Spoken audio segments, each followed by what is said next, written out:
It's time for Type 40, your Doctor Who podcast from the Spacebook for the Fandom Podcast Network, with me, Dan Hadley, Birmingham's King of the Geeks, and your designated driver.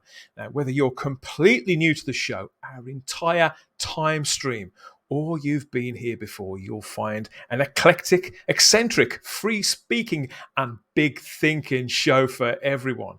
Whatever decade or century you started watching, reading, or listening along to the adventures of our hero, Doctor Who. We chat about it all on this show. All views are encouraged, and there may even be a couple of laughs along the way, more by the week. Lately, I think. So come and step into our TARDIS, share this journey together here with us on Type 40. And yeah, it's a return to the present day. This time on the show, the news that I'm certainly still trying to take in, that broke a couple of weeks ago. It left us rocked to our very socks, didn't it? Our Doctor Who socks and pants, with that incredible news that Russell T Davies was returning to the show after a 12-year gap. I think some of us are worried. Most of us are excited, cautiously excited, but all of us are absolutely ravenous to hear more as soon as possible. But they're going to keep us waiting, I suspect, for all of that. But it's not going to stop us from gassing on and on about it, is it? From digging deeper, from speculating more, and imagining and getting together to chat about whatever it is that all new Doctor Who could end up being. Okay, so this time on the show, we're going to bring in two voices that didn't get a chance to speak on the last show that we made. They're a pair of interdimensional guardians in their own right. Two of Type 40's most frequent co-hosts, in fact. They're together again, but for the very first time. I'll let them decide between them who is the black and who is the white guardian. It's Kyle Wagner and Simon Horton. Gentlemen, welcome back to Type 40. Greetings. I think I'm probably definitely Black Guardian on this particular show. I'm going to be viewed as the Black Guardian for reasons that will become apparent. Is that a spoiler? Could be. Read into that what you want. Kyle, great to have you I just want to know how I woke up and we were back in 2005. We all want to know that. Hey, wibbly wobbly, you know what. So, yeah, first of all, Kyle, congratulations is in order. Yourself and Kevin Reitzel, you've just banked up 200 episodes of Culture Clash, haven't you? Yeah, 200 episodes of Culture Clash and probably 2,000 podcasts altogether on the Fandom Podcast Network, or that's what it feels like in it. Right? So Culture Clash is more your general sci-fi and geek culture podcast, isn't it? Covering the entire length of breadth of all the multiverses. Yeah, we try to keep everybody updated with fandom news. We throw in some reviews in there with our buy it, stream it, or unsee it review section. Yeah. We also try to do some fun with some segments, kind of focusing on different things for our 200th episode, which is now on our YouTube channel. We did actually a couple of segments. We did one, we started a new segment we call the Timeline, where we focus on either a director or an actor or somebody within the fandom and kind of just look at their career throughout, talk about what their high point was, what maybe their low point and their contribution. And we just started this. Our first one was right after the death of Richard Donner. So we focused on the career of Richard Donner. Then we probably took the man who might be the biggest man in Hollywood right now, quite literally, in Dwayne "The Rock" Johnson. And then for this special 200th episode of Culture Clash, we wanted to get our first actress in. And truthfully, we felt there was nobody better than the one and only Sigourney Weaver. So we kept focused on the timeline of Sigourney Weaver.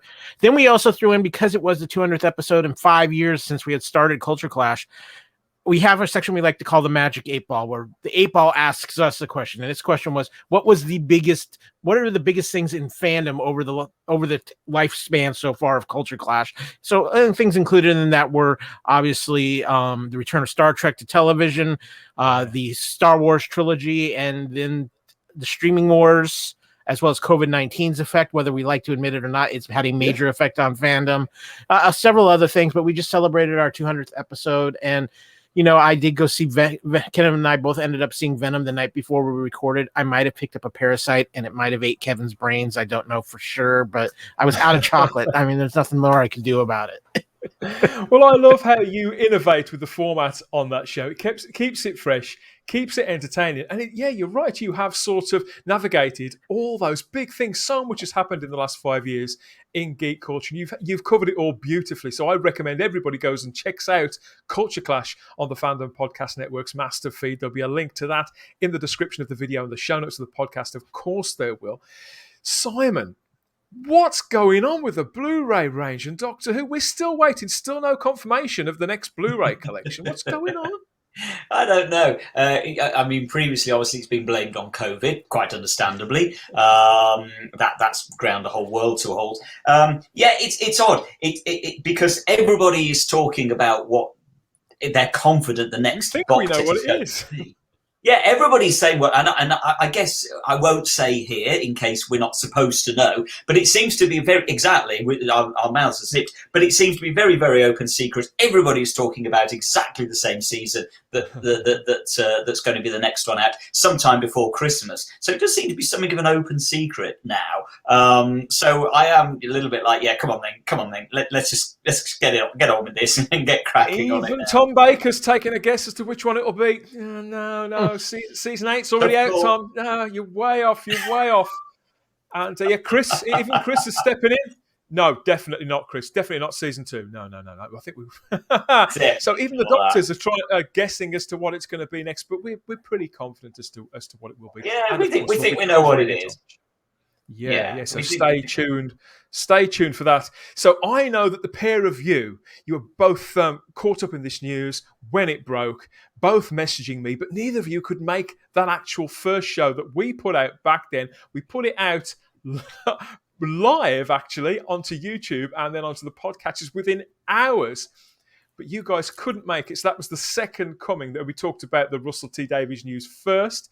But there are so many fresh takes on this entire subject, particularly when we look across to the Atlantic, Kyle, and what you may have to say about it. So I'm looking forward to hearing both of your views, because I know some of it, but not all of it. We have spoken, but there is so much else to discover. And before we get too deep into that, now, I've got to remind you that if you'd like to do some real-time traveling of your own, each and every edition of this show, past, present, and future, is just a tap or two away if you know where to look on the device of your choice.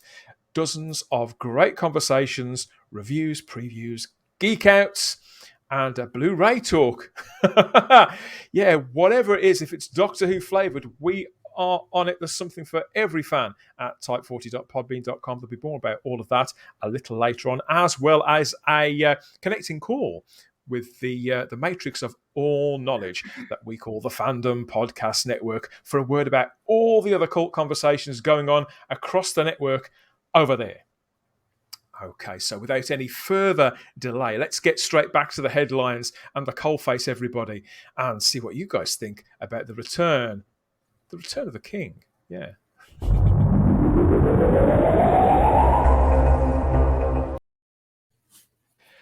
Okay, yes. So on Friday, the 24th of September 2021, the news came from the BBC that I don't think any of us expected. I was certainly I was offline completely, had no idea what was going on until Sarah got in touch with me and said by text, she said, "You need to see the Doctor Who news." And boy, yeah, did I ever see it. So here it is from the BBC. The official line was that Russell T Davies will make his explosive return to screens to celebrate the 60th anniversary of Doctor Who in 2023 and series beyond. BBC Studios are partnering with Bad Wolf Studios to produce the series. Multi-award-winning Russell T Davies will take control of the TARDIS once more as the next Doctor Who showrunner, succeeding Chris Chibnall, who departs next year. Russell was responsible for the revival of Doctor Who in 2005 and credited with propelling the show into a global phenomenon, making it one of TV's biggest hits. Certainly sums it up, doesn't it, Kyle? I'm still on a high. I've got to be honest. I'm still ecstatic about this news. But I know that Russell T Davies isn't as big a figure, as known a name over in the States as he is here, Kyle. So I think my first question has to be to you. Where were you when you first heard the news? And what were your initial thoughts? What was going through your head? I woke up, flipped on my social media and was like, oh, really? Okay, then this news hit basically in the middle of the night in the United States. And so the first thing I did was I sent a message to Mr. Hadley, who of course was in his offline stage. I've tried to teach him, if he's going to run a podcast, you're never offline. That's I think he's learned that lesson finally. I reached out to some people in the Type 40 group, and they confirmed it. Then the BBC confirmed it, and then I was happy because we're getting somebody who I think understands Doctor Who infinitely better than what the current regime had. But I was also kind of taken aback because we've been through this whole era of Chibnall, and yes, there are fans who love Chibnall and have loved Jodie Whittaker's run, and all the more power to them. But for the most part, it has not been very well received. A lot of people have not enjoyed it. There's been issues, things like that. It's been an absolute disaster from start to finish, pretty much. And I was seeing a lot of negative. And again, I know not every creator is for everybody, but to me, this felt like, and I've told you this, that for me, it felt like the BBC or whoever powers that be, and I think there's more involved in the BBC here, but and I'll talk about that later when we talk, but it felt like, I can understand where people feel like it's a step backwards, but sometimes in life we get into such a hole that the only way out is to take a step backwards before we can take 2 steps forwards. And I felt like the Doctor Who ship was like the Titanic. It's been taking on so much water that right now there's like, we need to go with somebody who knows that engine, knows how to get the pumps going and get the water off the deck, at least right the ship, before we can hand over the keys to somebody new again. And I think bringing in Russell T Davies gives a sense of confidence to a lot of Doctor Who fans. It's kind of like Linus's blanket. It's that piece of comfort. And I mean, let's be honest, for a lot of people, he was responsible for the defining run of Doctor Who.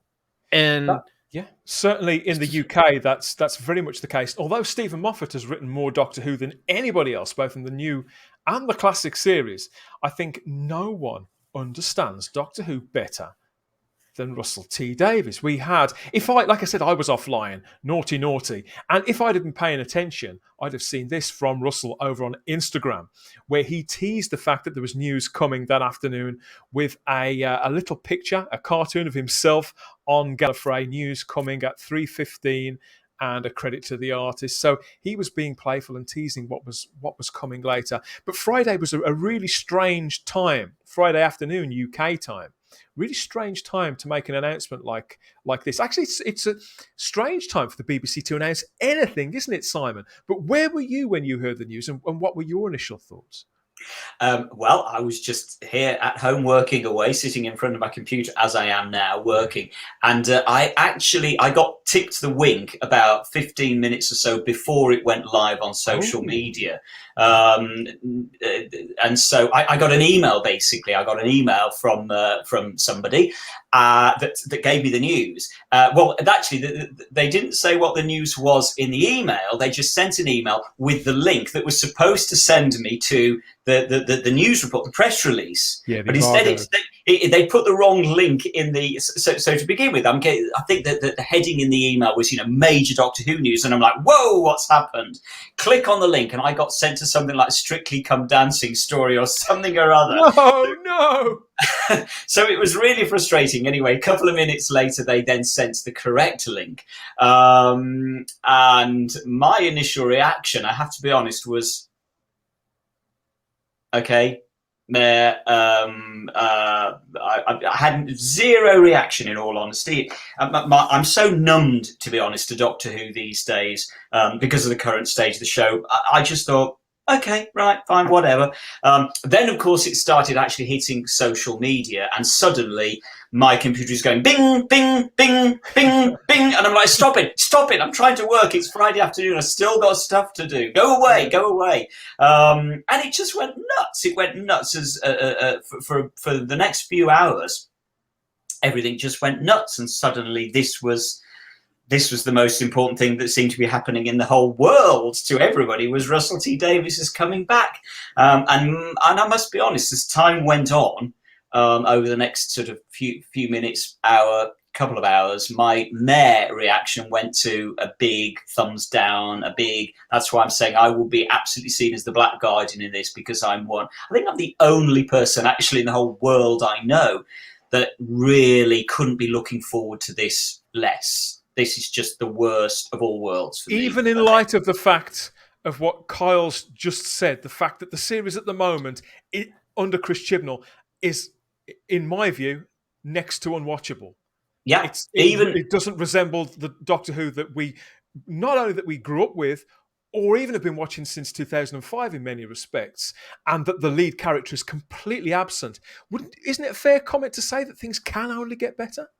Yeah, absolutely. But this isn't the way to do them, in my opinion. Yes, as I have said on numerous occasions, Doctor Who is it is literally unwatchable for me, in that I no longer watch it. So it is unwatchable. So yeah, things can only get better. But as I say, this for me is not the way to do it. I would still have done what I have been hoping they would do all along, which is just simply rest it for a few years, let it get itself back on track, and get sorted, and then relaunch with a new series. To me, this is the worst thing, is to just keep on ploughing on. It's like this juggernaut that is careering downhill. What are we going to do? Oh, I don't know, just throw Russell into the driving seat and pray that it managed to slam the brakes on before it hits the wall. And so it still feels, desperate to me. How long a rest would be advisable, though? I mean, Doctor Who, as of recording, actually finished recording its new material. There's going to be a period of post-production, I know, but Doctor Who recording on everything under Chris Chibnall, that finished well over a week ago. This new material that will begin with the 60th anniversary special and then into subsequent series, that's probably not going to start filming for another 18 months or so, leaving quite a big gap in between something actually being put together. Do you see what Simon's saying there, Kyle? I mean, I think that this is actually quite a healthy enough gap in between production blocks. It's almost unheard of for a show without it actually being actively proper cancelled. I say this does represent a healthy rest, but what's your take? Okay, so this is a mixed bag here. I can actually understand where Simon is coming from with the idea Doctor Who needed a rest, that maybe it just needed to go away for a while. Maybe people need to understand what they were missing with it. But there's a flip side to that coin because of the world we live in today. One, I think Russell was brought in because it is the 60th anniversary coming up. They cannot not have Doctor Who on TV when you're coming close to the 60th anniversary. I think that's a big thing, and I think bringing in Russell for the 60th anniversary is a way of protecting themselves a little bit. At least they're working with somebody who is liked and known, and you've got that quantity to it. The other aspect of it is taking a rest, considering all the delays we've already had from things from COVID. And in the world today where we are constantly getting blasted through so many different mediums of streaming apps and television and everything like that with new science fiction content that we never thought we would see. For example, I never thought we would see Isaac Asimov's Foundation finally made into either a movie or a TV show. And yet here we have it on Apple Plus on TV. There's constantly new things hitting us in science fiction. I think, and a great test of this is actually going to be a show we actually do a podcast on here on the Fandom Podcast Network. What is the Orville? It has been off TV for almost 2.5 years now, and is now coming back in 6 more months on Hulu. But are people going to even remember it? And I understand Doctor Who is much bigger than the Orville. Doctor Who is a tentpole franchise. But However, Kyle, that's a relevant comparison, because Doctor Who is going to be largely off for a regular series will be off for I reckon it will be 2.5 years. And they're spacing these couple of final Chibnall specials out. So there'll be one, there's rumored to be one coming at Easter, and then a final one, the Centenary special, which is airing next October. So they're spacing them out as best they can. But after that, there's going to be a clear year plus with no Doctor Who on TV at all.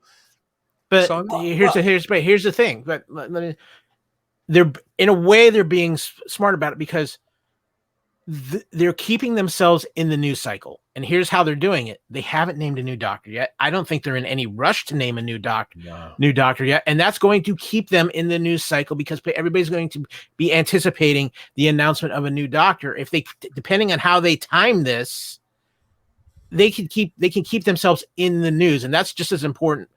But again, it's easy to get lost in all the minutia of everything that's coming out and being dumped on us these days.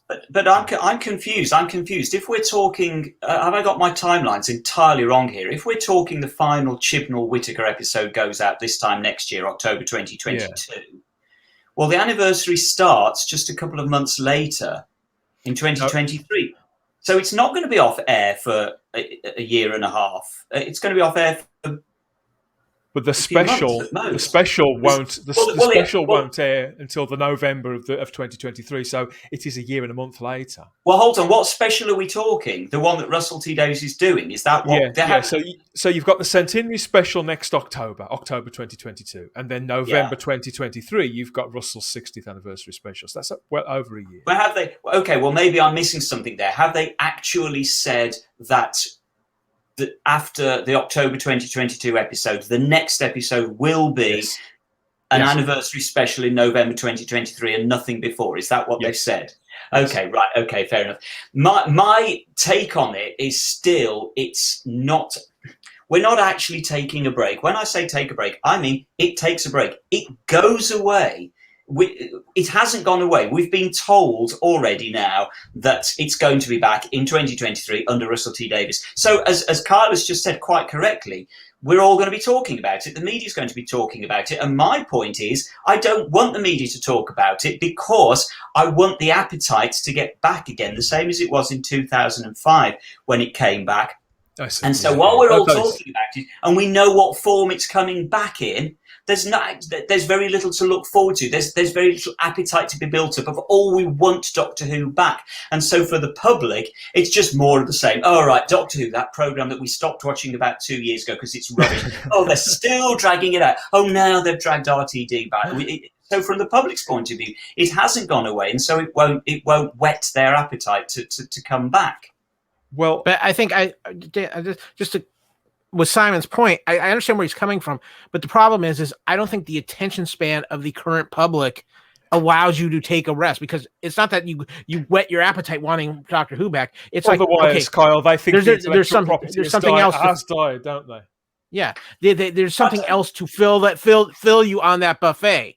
And I don't agree, because I think you're correct, Kai. You're absolutely right. But I honestly think that if you took 2 or 3 years break and you proper break, nobody talks about Doctor Who, and then in a few years' time you actually come back with a bang, with a brand new Doctor, a brand new look.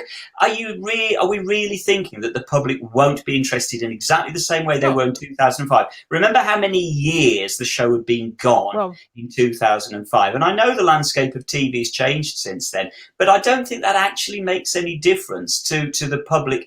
We're literally the public were desperate for Doctor Who to come back in 2005. It was almost a guaranteed hit before it even started, simply because the public were so desperate to see it back. And I think they would be again. But they're not going to be desperate to see it back with more of the same under Russell T Davies, is my personal take. That's why I would have taken a complete break and given it a proper rest and let the BBC reconvene and work out what they need to do. So here's the issue. Nothing can take a complete break anymore because of the fact that you can go and access Doctor Who's old episodes through streaming. People are constantly reliving that. And in the days of social media, which we weren't there in 2005, people are constantly going to be talking about Doctor Who, whether it's they're talking about their favorite episode. There's not going to be that break where it's like there's nothing there. There's the only way you talk about it is through some fan mags or conventions. There's going to be constant 24/7 conversation about Doctor Who, so there's not going to be that necessarily. Oh, it's gone like the desert. And so Kyle, I'm dying because for a there drink. are. And because there are brand managers that handle things like the official Twitter account, the official Facebook account, the YouTube channel, all that contributes into a kind of. I can understand Simon's frustration with this, and I'm not necessarily saying that this is better, but it probably is all part of something much more sort of much bigger and organic. I tell you what I would have done, in all honesty, having now thought about it. As I've said, I wouldn't bring Russell T Davies back. A period. That's it. I'm done, and I'll give my reasons as to why. But given the news that he is coming back, what I would have done would have been this. I would have brought Russell T Davies back for 1 year only, the 60th anniversary year, and I would have made clear Russell T Davies is coming back for 1 year only for the 60th year to celebrate the 60th anniversary of Doctor Who. And to be honest, I wouldn't have knocked that. I would have been the first one to say, yeah, fair enough. If we're going to celebrate the 60th anniversary, RTD is about the best person to do that. I would have completely conceded to that. So I would have made clear that he's coming back specifically not to take over, not to bail out the sinking ship, because that's what this looks like to the public. This looks like bailing out the sinking ship. Oh, yeah. No, don't be in any doubt. If there's anybody out there who is in any doubt now, by the way, that this is anything less than a massive salvage job on this dying series, you are living in cloud cuckoo land. And that's why I think by doing it the way they've done it, by saying Russell T Davies is there for, we don't actually know how long, however many years it takes to basically refloat the Titanic, as Kyle says. Because as soon as they use that term, showrunner, Simon, then that does kind of, it's not, No, we're basically admitting that we're having to replace the existing showrunner with a proven track record. So as I say, I think there are two ways they could have gone. They've gone the one way. I would have gone with the way of saying we're bringing back such a popular guy that brought it back in 2005. He's going to be at the helm to celebrate the 60th year. What I would then have done, and this is me being complete geek fan, but I think the public would have loved this. What I would have done is I would have done standalone episodes with each of the existing Doctors. I would have done what they should have done maybe in the 50th anniversary, which is and Stephen Moffat messed up royally as far as I'm concerned. They could salvage it now by doing standalone specials for each of the surviving Doctors. 45 minutes, that's all I'd do. You imagine, a Tom Baker episode, a Peter Davison episode, a David Tennant episode. Chris Eccleston probably wouldn't come back. And I would have done specials. I'd have done half a dozen special episodes to celebrate, 6 episodes to celebrate 6 decades of the show, bring back 6 of the Doctors in standalone episodes. And that would have been the perfect celebration of the 60th year to me. Then, in the next year, I would have given it to a brand new showrunner with a brand new Doctor to kick off an entirely new 7th decade. That's what I would have done. To draw a line there. Draw a line. But here's the problem, gentlemen. We're talking about the BBC. The BBC never has a plan. Well, that's the problem. You're right. Well, if you're watching this BBC, that's what I would do. And there's still time to do it. You could still do it. They could still do that. Can I throw in the exact shape of the things that will come directly afterwards? It's still a long time between now and then. Carl, sorry. I just wanted to throw in one other thing, because I do think with this Russell T Davies decision, there is another factor in that a lot of people right now aren't necessarily talking about. I think another reason why he was brought in, not just to right the ship, is to get back the dinghy that is the United States that has completely cut itself off from the ship. Yes. Because people don't care about Doctor Who in the U.S. anymore. I mean, I shouldn't say that. There's always going to be a fan base, but compared to what it was when Tennant and Matt Smith were in their runs, it started dying off a little bit with Capaldi, and then there was a big excitement for Jodie when it was first announced, and then fell off a cliff. Dead. And it fell off a cliff. And I know, for instance, HBO is not real thrilled about how it's gone because they paid a lot of money to have Doctor Who streaming for HBO Max. Then they weren't necessarily thrilled with the BBC putting all the classic on BritBox in a competitive move. And you add in the fact that now you have new ownership with HBO because of the Time Warner sale that's pending. You have a lot of things in the mix. Bringing in Russell T Davies also gives somebody that the American audience of Doctor Who knows and recognizes. Yeah. And it's like, wait, at least all of a sudden the radar is detecting. There's been a signal flare shot up and people are at least going, whoa, what's happening here? And I do think that the BBC realizes how much money they were losing by losing the American audience. Well, yeah. It has to have done. And BBC America was very, very, very reliant on Doctor Who working. And what I think is interesting about all of this is the timing of this. The timing is really, really interesting.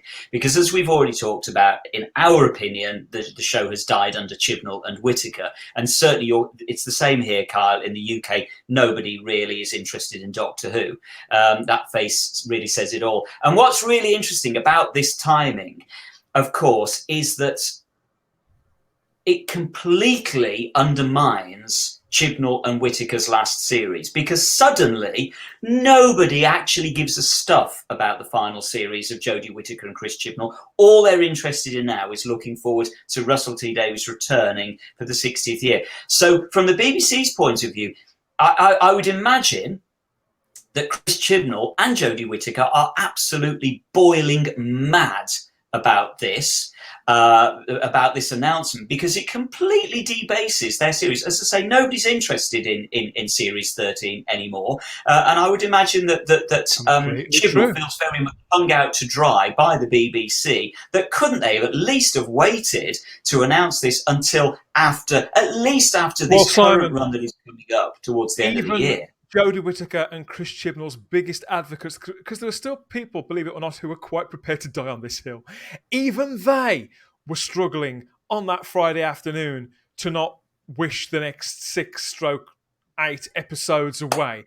And there's a meme doing the rounds. It's the famous meme of the guy walking down the street with his girlfriend, turning his head to look at the woman in red. And it's been decorated with, Series 14 compared to Series 13. Series 13 of Doctor Who now, it is just marking time. It's treading water. It's treading water. To take our nautical analogy one step further, it's treading water. It is. And actually, Simon, I was thinking about it the other day, and I thought about something that you said on one of our recent shows. What it's done in exactly the same way that when Doctor Who was announced as coming back in 2003, it's turned Series 13, Chris Chibnall and Jodie Whittaker's last run, it's turned that run into Scream of the Shalka. No one cares about Series 13. There are people who out there pretending that they do, but they're not fooling me. That's right. So let me ask you guys this. It's been a very long time, I feel, since we've had a lame duck doctor, where the doctor is it's pointless. The last time I felt like this was when Paul McGann was the doctor for that, when they did the American movie, and it just felt like he was left out to dry. I'm finding very interesting, from what I'm seeing in social media, at least here in the US, is that Jodie, I think you're starting to see the cracks between that Jodie Whittaker and Chris Chibnall, we die for each other thing, because I think there's a sub part of Jodie's camp, and Jodie herself is like, I would love to have a chance with this with a different writer and with a different creator. And I'm still on the mountain that I think Chibnall is more responsible for what's happened than Jodie is. I think Jodie. Well, he's the decision maker. She's a woman with a script wearing a silly costume. So that's undoubtedly I think, true. And I still think there's too many overseers over Jodie's performance as the Doctor, that she never got to play the Doctor how she truly wanted. And I think we'll never know that for certain. We'll never know whether she's capable of playing that another way. But I can see why it's a reasonable assumption. But I do believe that the other big thing with all of this is as great as the Russell T Davies news is, as far as moving in a different direction. Now, whether you agree that it's a step back, and I understand where Simon is coming from, but I think the biggest thing is it doesn't matter. I mean, having Russell there is a big thing, but until we know who the next Doctor is, it's all kind of still in a bit of a limbo, because I think who they cast as the next Doctor might be the most defining casting of Doctor Who ever. Critical, Kyle. It's absolutely critical. I've got a quote here from Russell T Davies that he put out on the afternoon. Now, I think, well, I'll come to what I think in a moment, but this was a quote directly from Russell T Davies on the afternoon of the announcement, and he says, "I'm beyond excited to be back on my favourite show," but then gives the bulk of his statement over to duffing the cap, really. He says, "But we're time travelling too fast. There's a whole series of Jodie Whittaker's brilliant Doctor for me to enjoy, with my friend and hero Chris Chibnall at the helm. I'm still a viewer for now." It's that word, hero. Are you convinced by that, Simon? The nicer that people are to one another in public, the less convinced I am. And to be honest, it came across really sycophantic and sugary, and it literally turned my stomach. That it's like, okay, fair enough. Say that we've got another series of Whittaker and Chibnall to look forward to. Fine, I realise that he's got to play the game, but to call Chibnall his hero, that's what pushed it over the edge. It was exactly. You're right. Suddenly, I no longer pay attention. And Chris Chibnall's statement back at him is just as bad. In fact, probably slightly cheesier, slightly worse. What was Chris Chibnall's statement back at him? What did he say? He said that the baton that he created was being passed back to him. It was very sort of very airy, and it couldn't be in better hands going into the anniversary year and all. It was. Don't you get really tired and bored of these kind of sound bites that and it's obvious that these people don't physically say them. They're obviously written down. Russell has written that statement as opposed to said it to somebody, and there's a big difference. And I hate these pat, sycophantic statements. And going back to this whole sort of passing of the baton on. What of course is interesting is that we saw, ironically, exactly the same thing happen in Series 1 back in 2005, because within one episode of being screened, we were suddenly told that Chris Eccleston was going. He was gone. And yet again, although the public stuck with the show, there was then very much a feeling exactly the same way as Carl's just said. We don't know who the next Doctor is going to be. And at that point in Series 1, we didn't know. And again, it hugely undermined Series 1, because everybody was thinking, okay, Eccleston's all right, but who's the next Doctor going to be? That was all people were thinking about then, was who's going to replace him. And Doctor Who, in many ways, is kind of a victim of this gimmick that it's got of replacing its lead actor. Because the minute there is the whiff of a new lead actor coming in, the one who's currently in the role suddenly looks very old hat, looks very past, looks very yesterday, and I'm not interested in them anymore. And that, of course, I think was possibly one of the reasons why Eccleston was so angry about the way it was announced in Series 1 that he was being replaced. And we've got the same thing here, that just really nobody's interested in it anymore. And that, to me, is part of the problem, because it smacks of just so much desperation on the part of the BBC. It undermines the BBC. I mean, I know I'm going out on a bit of a limb here and maybe egging it more than is necessary, but it does make the BBC look very reactionary rather than proactive, and as Kyle says, having any form of plan. I think you just described the BBC absolutely perfectly. They're the BBC that we know. They are. You are like that, BBC. That's how they legislate. That's how they conduct their general business. Yeah.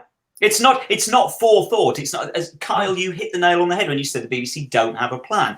And my personal belief is they don't have a plan. They didn't have a plan. They clearly don't have a plan with Doctor Who.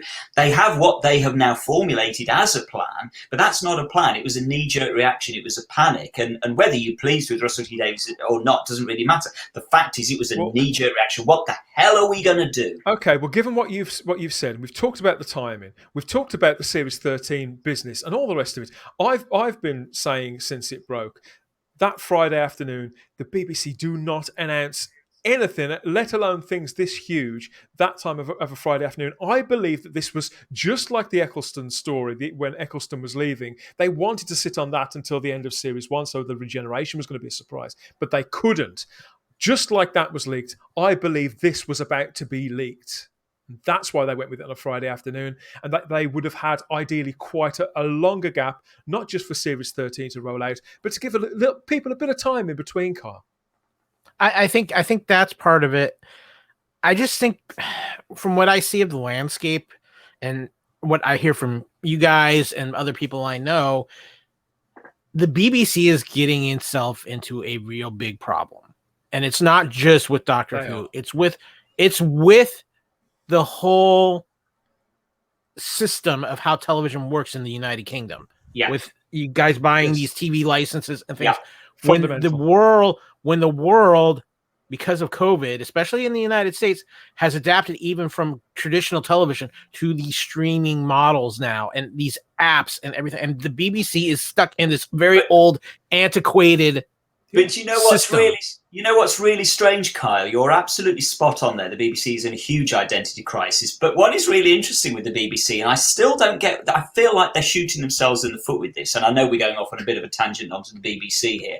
But what you won't be aware of in the States is what is now happening in Britain is the BBC is constantly hammering through the message of BBC iPlayer, i.e. its streaming service. It pretty much no longer wants you to watch live television on BBC channels. It just wants you to watch BBC iPlayer all the time. All that we get bombarded with is watch it on iPlayer. All episodes are now streaming on iPlayer. So the irony of it is they're trying to put themselves across as a streaming service. And yet we're, as you say, we're in Britain, we're all still having to pay 150 quid a year. By law to pay for it. To pay for it. So is it a stream? What are you doing, BBC? Are you trying to do a streaming service, which we should then be given the option as to whether we want to buy into or not? Or are you being a public broadcaster? And that's a huge difference. And that's why they are literally in an identity crisis. Sorry, we went down a rabbit hole. No. But I think it's a fair rabbit hole because I think Doctor Who is the thing that is really controls what the future of the BBC is going to be as far as how it is sent out, because Doctor Who is truly the biggest worldwide phenomenon thing that the BBC has. Yeah. Mike, but here's the thing. I think the wolves are at the gate at the BBC because I think there is too many international streaming mega corporations now. And I think the BBC is really regretting their deal with HBO Max because it opened up a little back door that now you have, especially now that the Discovery people own Warner and HBO, and those guys have money hand over fist. And somebody, if the state of Doctor Who does not improve, somebody is going to make the BBC an offer that they might not be able to say no to. And then all of a sudden, Doctor Who is in a totally different new set of hands, which could be a very big and welcome thing for it. But then it will not be the same Doctor Who that that everybody knows. And of course, you're about as likely to get Doctor Who away from the BBC as you are Mickey Mouse away from Disney. Well, you say that, Dan, though, but let's not forget that this is the first time ever Doctor Who has been placed with an independent production company. We're halfway there already. Yeah, we are. So that in itself is a major move. And the BBC wanted to do this in 1990, 1991, didn't they? They talked to Verity Lambert, the original producer of Doctor Who. She was back in the room. She was I think she was actually close to pitching for the show. I know that Terry Nation and Jerry Davies. Terry Nation, absolutely. Jerry Davies, various other people who've been involved in the classic show, in a major production standard. A lot of people pitched to get that show back, and they turned them all down. And it was very big in fandom at that time. That was what we were all talking about. Was the BBC going to become a co-production? It frequently got talked about being a possible co-production with an American company. That was very, very much on the table back in the 90s. And now they've done it. And to be clear, I must be honest. For me personally, I have less of a problem with it going to Bad Wolf Productions than I do with it going to Russell T Davies. My truck is with Russell, and you know, I really do need to be clear about this. I don't want anybody to get the wrong impression. The reason I am personally against Russell is nothing against Russell at all. It's against the idea of stepping back, making a desperate knee-jerk reaction, and panicking and trying to relive past glories. And so for me, it's very, very much a retrograde. Rather than cleanly moving Absolutely. on creatively in a much more bold way.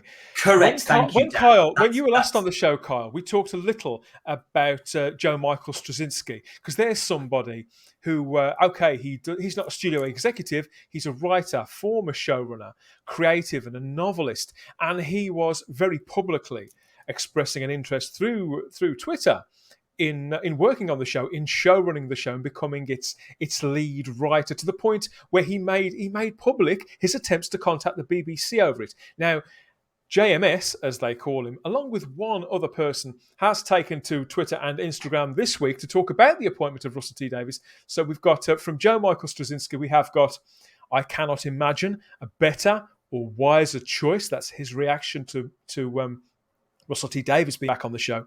Whilst an upstart called Stephen Moffat, he just put out on Instagram three words: "RTD must go," and lots of exclamation marks there. So, what are your thoughts about this thing, Kyle? I mean, obviously JMS is well and truly out of the picture. Russell T Davies is in, but the American profile of the show, what you were just talking about American producers coming into the back door, co-producers. Do you think they've missed an opportunity in not going global?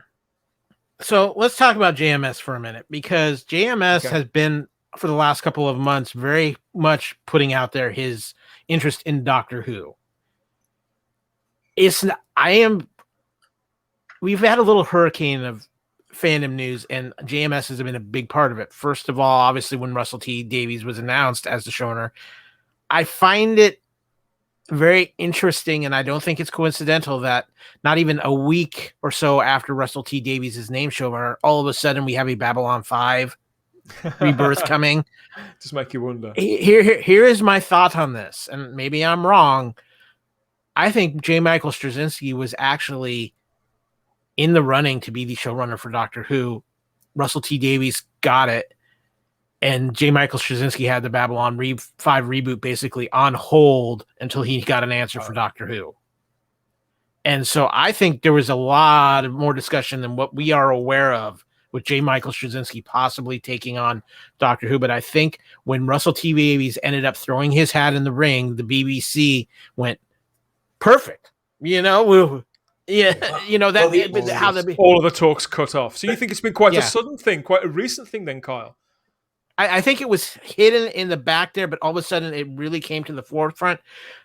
We all know Moffat and Russell kind of don't always see eye to eye, and they're very close. They are close friends, but they've got different takes on things, though. I think they regularly. I think they tease, and I think that's more of what Moffat's post was more than anything, is him having some fun. What's interesting is that anybody that was around for the classic run will know exactly what Stephen Moffat's doing there, because basically it's a direct quote that used to get bandied around all the time in the late 80s, which is JNT must go. And there was one magazine in particular, one fanzine, which I won't name, that used to literally every month, it's pretty much its headline on the front page was JNT must go, and then they moved on to JNT must go now. So that's what what Stephen Moffat is doing there. He's tipping a wink to he's being very ironic, tongue in cheek. He's tipping the wink to us fans, saying, "Remember when you used to moan about JNT and he had to go, and now we're doing. You're all basically doing the same with Russell." Again, I mean, I can't help thinking that Stephen Moffat, to an extent, must almost be a little bit. His nose must be a little bit out of joint, because when you need to rescue the sinking ship, where do you go to? They haven't gone back to Stephen Moffat, who, let's not forget, was the previous showrunner.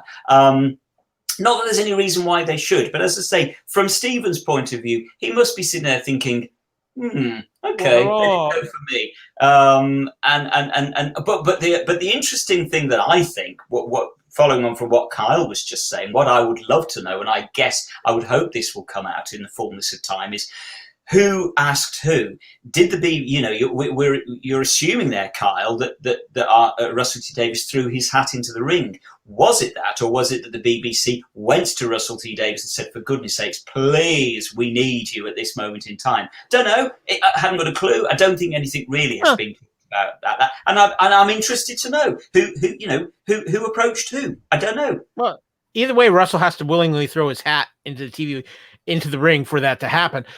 I think the reason why they didn't go Moffat is because Moffat was so adamant about being burned out when he left. Yeah, he was. And I think as they had to twist his arm to do the 2017 special, yeah. Kyle. He only did that. He did that for the fans so that we would have a Christmas special. He was gone. But your ego must still be left a little bit bruised. I'm sure he's sitting there thinking, "Oh yeah, I wouldn't want to do any more Doctor Who." But let's be honest, I bet he would have loved them to go back to him and ask him back again. Yeah, well, but the other thing with that is that as you're reacting to bringing back Russell T Davies and your thoughts on it, I think it would have been more people would have had that thought a millionfold if it had been Stephen Moffat. I agree. For me, anything, as I say, is a backward step going back to any former showrunner because, I really strong. I've talked about this at length on the podcast that I feel that whoever is in charge of Doctor Who should not be a Doctor Who fan and just should be damned good at creating the best television that you will ever see. That's what the criteria are, not being a fan, and for me, certainly not being a former showrunner. Because I was really looking forward to a bold new direction from a bold new showrunner with bold new ideas, and we're constantly being told, oh well, Russell doesn't have to revert back to 2005. He's got more arrows to his quiver than that. Yeah, okay, I buy that. But the fact is, it's still Russell T Davies. He still had a shot at the show. It doesn't matter whatever you get from Russell. It's still going to be more of Russell's vision of Doctor Who. And I want to see somebody else's vision of Doctor Who. And ironically, we were always told, we've been endless told, us naysayers have been endless told during the Jodie Whittaker-Chibnall years, that Doctor Who is all about change. There's nothing wrong with it. It's all about change. That's what makes Doctor Who great. A ridiculous buzz phrase that gets kicked around that I largely blame. Stephen Moffat, that was your fault. Now we keep hearing this all the time to excuse any silly creative decision, any failure that the series, any indignity that it has to go through under the current production team. Oh, well, you're just against change, and Doctor Who's about change, which means that you don't know what Doctor Who is really about. But presumably, why in that case is Russell T Davies is Stephen Moffat rather not making that same point instead of defending Russell? To be fair, Stephen Moffat as well. He has another gig. He's off time traveling at the moment, adapting The Time Traveler's Wife for I think that's for HBO too. That's a big series, a multi-year commitment to that show. There's another thing I want to throw in here too, and as you talk about somebody who wants to bring in change. That would require the BBC willing to make change. And I think that is a big problem too.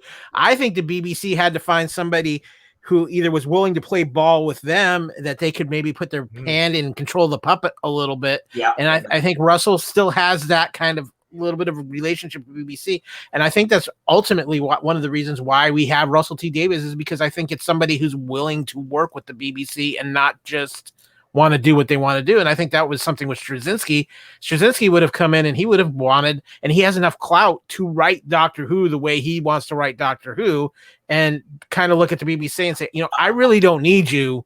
I think you might be a little bit overestimating the BBC's willingness to expectation rather to work with Russell on that. The reason I'm saying is because maybe this isn't quite so well known in the US as it is in the UK, but basically Russell is known in the UK as just this absolute powerhouse writer that nobody messes with. That it's him. Full It's his creative vision. control. He does not work with people. He doesn't work with the BBC. You get his show whether you like it or not, and if you don't like it, I ain't doing it. That's certainly the feeling that I get with Russell. That's the impression British people get of Russell. It is literally that simple, and he boasted about the fact too. They went after him. Well, there was talks with him for quite a while about various projects that the BBC wanted him to work on. And he said after the fact, some of them were delicious ideas that he would probably have wished to, but he kept telling them, I'll come to, because he'd only ever worked for Channel 4 and ITV. And every time he spoke to anybody at the BBC, a department head, a channel controller, whoever it was, he always said the one thing, I'll come to the BBC for Doctor Who. And that was it. And he'd cut them dead. And this was at awards ceremonies, in the corridors at whichever studio we were talking about, at various industry fairs. He'd cut them dead. And that went on for 2 or 3 years. I'll come to the BBC and for also, Doctor Who. And also, Dan, let's not forget, that was years before he had the power that he now has. I mean, again, I'm sure it's different in the US for Kyle, but here, Russell T Davies is constantly like in the top 10 most influential, powerful people in British television. No. And so back in pre-2005 when he was wielding that power then, but he has even more power now in the UK, and nobody would argue. If Russell says we're having a blue elephant for the Doctor, the BBC will go, okay, Russell, So I have a question for you guys then, with Russell being back in there. Does this open the door for a certain captain to make some return appearances to Doctor Who, or is he still too cancelled out over there? I think he's too. Unfortunately, I think John Barrowman at this moment in time is too toxic a character. I think that hell will freeze over, for better or worse. I'm making no comment, but hell will freeze over, I think, before they allow John Barrowman or indeed Noel Clarke back at the show. Well, Noel Clarke's banned for life. I have no doubt about that. With John, I think there's some leeway with it there. Since we last spoke about it, Kyle, and we compared notes with how he is thought of in the States compared to how he's thought of in the UK, and how the press and the TV industry are reacting to him, things have actually got worse for John Barrowman. And I don't think it's any more fair now than I did then. I think it's desperately unfair, but things have got worse, certainly over here. And whether it's ITV, Big Finish, John's not getting a gig here anytime soon. So I would imagine that is in there, that because the show will still be broadcast on BBC One, that would seem to be a definite no. I think we're at a point now where we can sort of move in, we can tease for the second half of the conversation. So that'll be along in a moment. But I do have a couple of quotes here I wanted to share with you two guys. These are two characters who haven't commented publicly about Doctor Who before, but people I know very, very well. So yes, when the news started to circulate that Russell T Davies was back on Doctor Who, there were certain people that I texted immediately, just as Sarah was texting me. I was texting other people. First of all, it had to be 3 Doctor Who fans that are entirely my responsibility. They got dragged into this universe, into this fandom, into the whole lifestyle of Doctor Who, and they didn't really get much say. Now, I'm talking about my sons, so I got in touch with all 3 of them that afternoon. I've got a couple of quotes here from 2 of them. So we have, we've got Luke, my son Luke, who is on the left there, and his twin brother George. So I sent them the same message: Russell T Davies is back on Doctor Who, and my son Luke replied, "Yeah, they were literally talking about Doctor Who at a university party. Goes to show the power Russell returning has on my generation." Wow. So that was from Luke. So the idea that these 19, 20, 21-year-olds at a university party, well, let's face it, odds are they've been on the drink. I mean, they haven't told me the ugly details. I suspect they were on the outside of a couple of shandies at the time. So they're there at one of these university parties where, drinking and maybe chasing girls would be on there, or chasing boys, chasing whoever was on their minds, and they're standing around talking about Doctor Who. That's how huge this news was. So thank you, Luke, for that. And his twin brother George says, so they're basically doing what I said they should do. That's why you should have got the smartest man in the community, George Hadley, on your podcast. And he went on to elaborate. That means the 60th will be insane. And he's got lots of time to fix things if anyone can. It's Russell.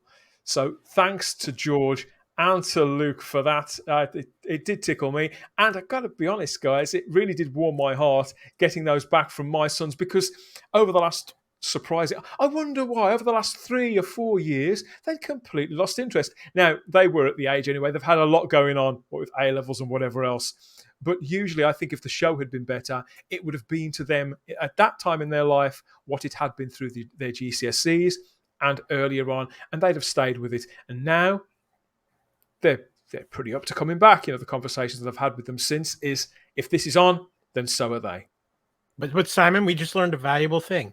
We know that when Dan is done and it's his time to regenerate, that George Hadley will be taking over the Type 40 and Spacebook.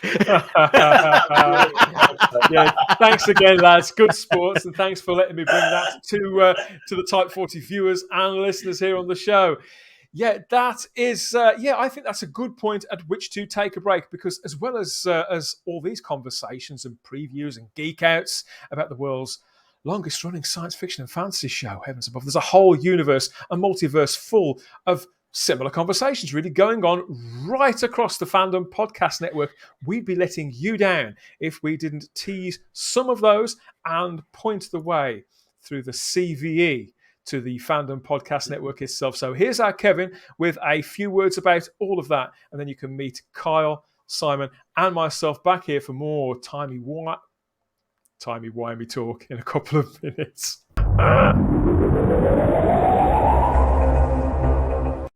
Thank you for listening. We hope you're enjoying this podcast. We'd like to continue to feed your ears by inviting you to listen to these other great shows on the Fandom Podcast Network. It starts with our flagship show, Culture Clash, discussing the latest in entertainment pop culture. Bloody Kings, Immortals Take Notice, our show covering the entire Highlander universe. Couch Potato Theaters, where we celebrate our favorite movies. Time Warp, the Fandom Flashback podcast discussing a year in movies and our favorite retro movie and TV pop culture topics. Good Evening, discussing all things Alfred Hitchcock. Union Federation, our Star Trek and Orville show. Hair Metal, the 80s and early 90s rock metal podcast. Type 40, our show covering the time-traveling Doctor Who universe with host Dan Hadley. Lethal Mullet, an 80s and 90s action film podcast with host Adam P. O'Brien. Also check out the Lethal Mullet Network for more great podcasts. What a Piece of Junk, a Star Wars podcast with hosts Scott, Derek, and Nathan. Making Treks, a Star Trek podcast, a deep dive into the final frontier with host Mark Newbold and Adam P. O'Brien. And check out our newest shows, The Fandom Show, our monthly Fandom Podcast Network live YouTube exclusive show about the month's hottest topics in fandom, and the FPN True Believers MCU podcast, discussing the Marvel Cinematic Universe and the related Marvel television and streaming MCU universe, including the connections to the original Marvel comics. You can find the Fandom Podcast Network on several platforms. Please subscribe to the Fandom Podcast Network YouTube channel to receive notifications of new podcast episodes and live events. You can enjoy all of the Fandom Podcast Network audio podcasts on our master feed at fpnet.podbean.com. The Fandom Podcast Network is on all major podcast platforms, including Apple Podcast and iTunes. You can find the Fandom Podcast Network on Facebook. You can email us at fandompodcastnetwork@gmail.com. You can also find the Fandom Podcast Network on Instagram at Fandom Podcast Network and on Twitter at FanPod Network. Thank you for listening, and remember, respect others and enjoy your fandom.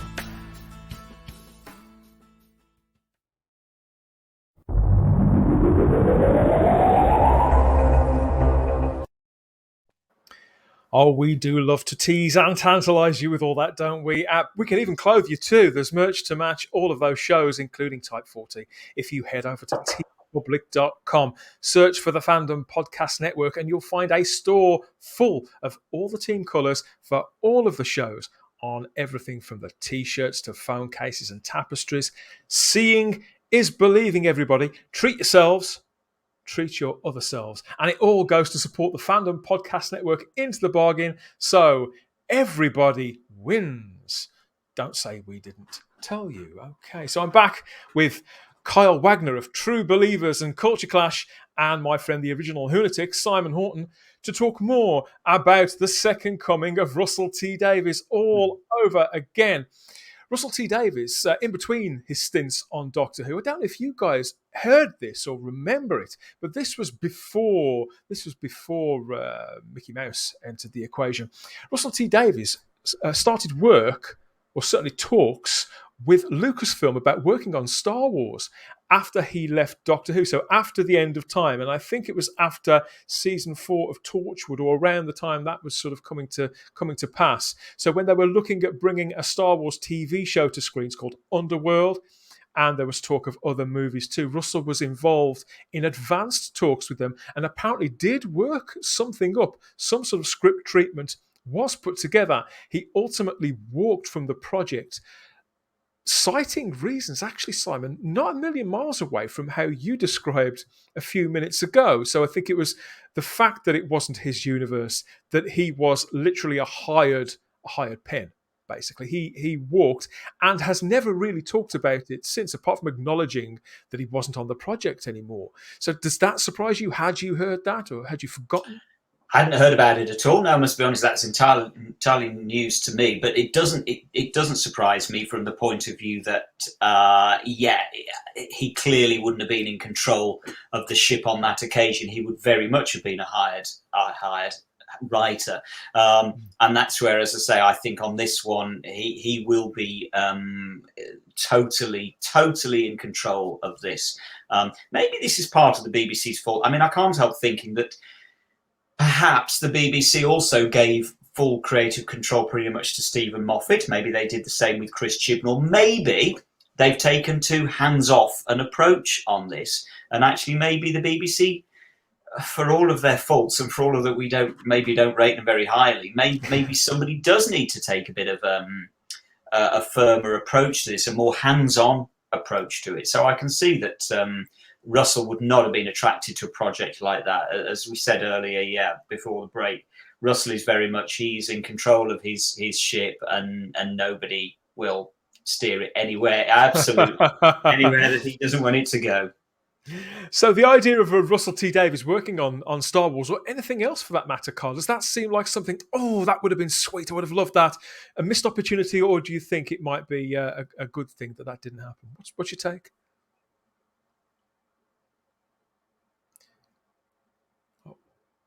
We can't hear him.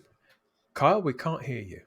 Now you might be able to hear me. At the time frame Russell was talking with Lucasfilm was a disaster area. Let's just be perfectly clear on this. There was no direction. There was nothing. Russell would have just, it was too much chaos. And I think also at that point, they wouldn't have let Russell make the show that he wanted to make.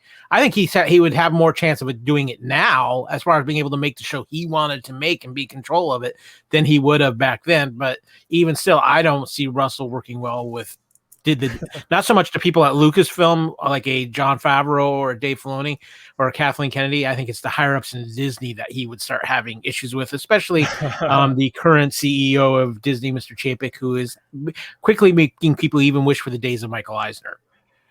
So that being said, people might be wondering what's so different about Bad Wolf Studios, Bad Wolf Productions, that Russell T Davies is teaming up with them and BBC Studios, who I believe will be a very minor component in all this, to work on all new, in inverted commas, Doctor Who. Well, Bad Wolf Studios is partly the responsibility, the brainchild, I should say, of Julie Gardner, who was the producer alongside Russell T Davies on that original run from 2004 when they first started filming, right the way up to 2009 till the end of time. Julie was there with Russell, arguably as responsible for its success, for the structure, the delivery of the show, the management of the show.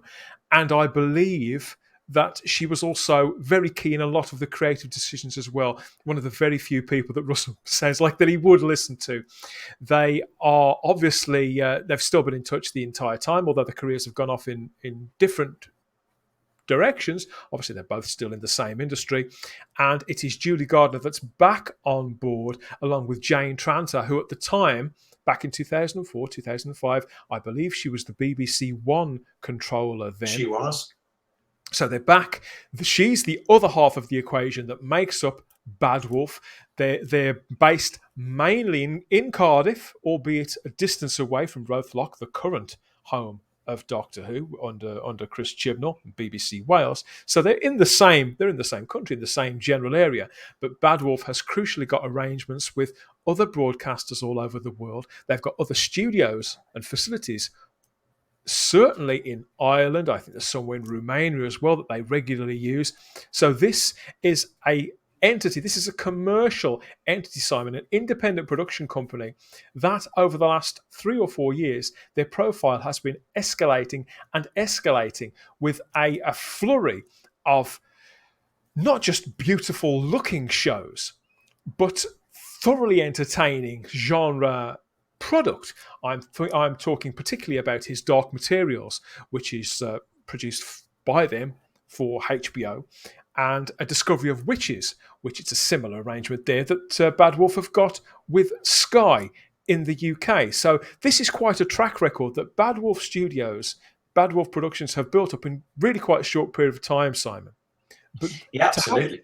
But they're glossy productions, they're elaborate productions, they're well cast. But it's not just people you'd expect to see on TV shows. They managed to get people like Ruth Wilson back to TV, James McAvoy, Matthew Good, people who you would think were too big for TV. Well, of course, what's interesting is that, as I recall, Jane Tranter was the one who actually commissioned the return of Doctor Who. Eventually, yeah, she was. Yeah, she was eventually one who did commission the return in 2005. And I think it's probably fair to say that her star was absolutely on an upward trajectory at that point, because Doctor Who was such an incredible success, far bigger than anybody would have anticipated. Jane Tranter, who formerly probably nobody in the UK would have heard of, suddenly was all over the media, and suddenly the general public know who the head of BBC One is, in the way that they wouldn't have done before. So I think it's fair to say that Doctor Who did an incredible job for pushing her career quite reasonably, quite fairly, quite correctly in an absolute upward trajectory. And so there can be no doubt whatsoever that part of her success since those 2000 and early 2000s has been as a result of Doctor Who being as successful as it was in the mid-2000s. And so she's got a lot to thank Doctor Who for. Would she be now running this production company if it hadn't been for Doctor Who? Who knows? Impossible to say. But all I'm saying is Doctor Who did her career no harm whatsoever, quite fairly, quite reasonably. It was a huge success. She was working on Dancing with the Stars in the States for a while, Kyle, before Bad Wolf was set up. But looking at his Dark Materials in particular, and that arrangement they already have with HBO, do you think that's a coincidence? Or do you think that aligns with what you were saying earlier on about the presence that Doctor Who was meant to have and the arrangement that the BBC had supposed to have exclusively come to with HBO, which is part of Warner's, in the past? Or is this just coincidence? I think there's a little bit of where there's smoke, there's something burning. Here's the thing. The pieces all fit, don't they? The pieces all fit together. Well, here's the thing. First of all, I agree with something Simon said earlier. I think this Bad Wolf aspect of this of Russell T Davies and Doctor Who is actually the most important aspect of all this, even more so than Russell T Davies. I think it's actually being very underscored by people. But I also think that it's something that we need to keep a very close eye on with the future of Doctor Who, because, again, Doctor Who in the States is relevant. And HBO Max, again, paid a lot of money to have exclusive U.S. streaming rights for Modern Who. So for the people out there who don't know, Kyle, for the people who are a little hazy on these things, HBO Max Where is that in comparison? Because obviously Netflix is still the biggest game in town, but HBO Max, it was launched around a year, 18 months ago. So what's the landscape looking like there? I would say HBO Max is probably not in that top tier of streaming services. I think you're still looking at Netflix, Disney Plus, which is just dominating right now for obvious reasons. And you've also still got Hulu, which is now basically another offshoot of Disney. HBO Max is still finding kind of its grounding, but it's growing. And it's growing because, one, HBO does such phenomenal original material. Obviously, having the Warner Brothers library is there. It's been a mixed reaction to this HBO thing where they did in COVID, where they announced all the Warner Brothers movies were going to be same day, same release as theaters with films. A lot of people, it's upset Hollywood greatly. And a lot of people were more upset of the fact that they announced that they were doing it for the year no matter what, instead of waiting to see what the landscape was. I think a lot of people would have been more okay with it. They would have said, okay, for the first 6 months, then we'll reevaluate, because the big movie that's really been affected by this is Dune. And Dune, there's lawsuits going on. There's all kinds of things. So creators aren't real thrilled with that aspect of it, but HBO Max is growing as a streaming service. And let's be honest with you, when you're talking about premium content television, especially in the United States, HBO has the bar set so high that people are still trying to climb and get to it. You're talking about, just going back, Sopranos, which we have the new film out with that. You have Oz, you have The Wire, you have obviously Game of Thrones.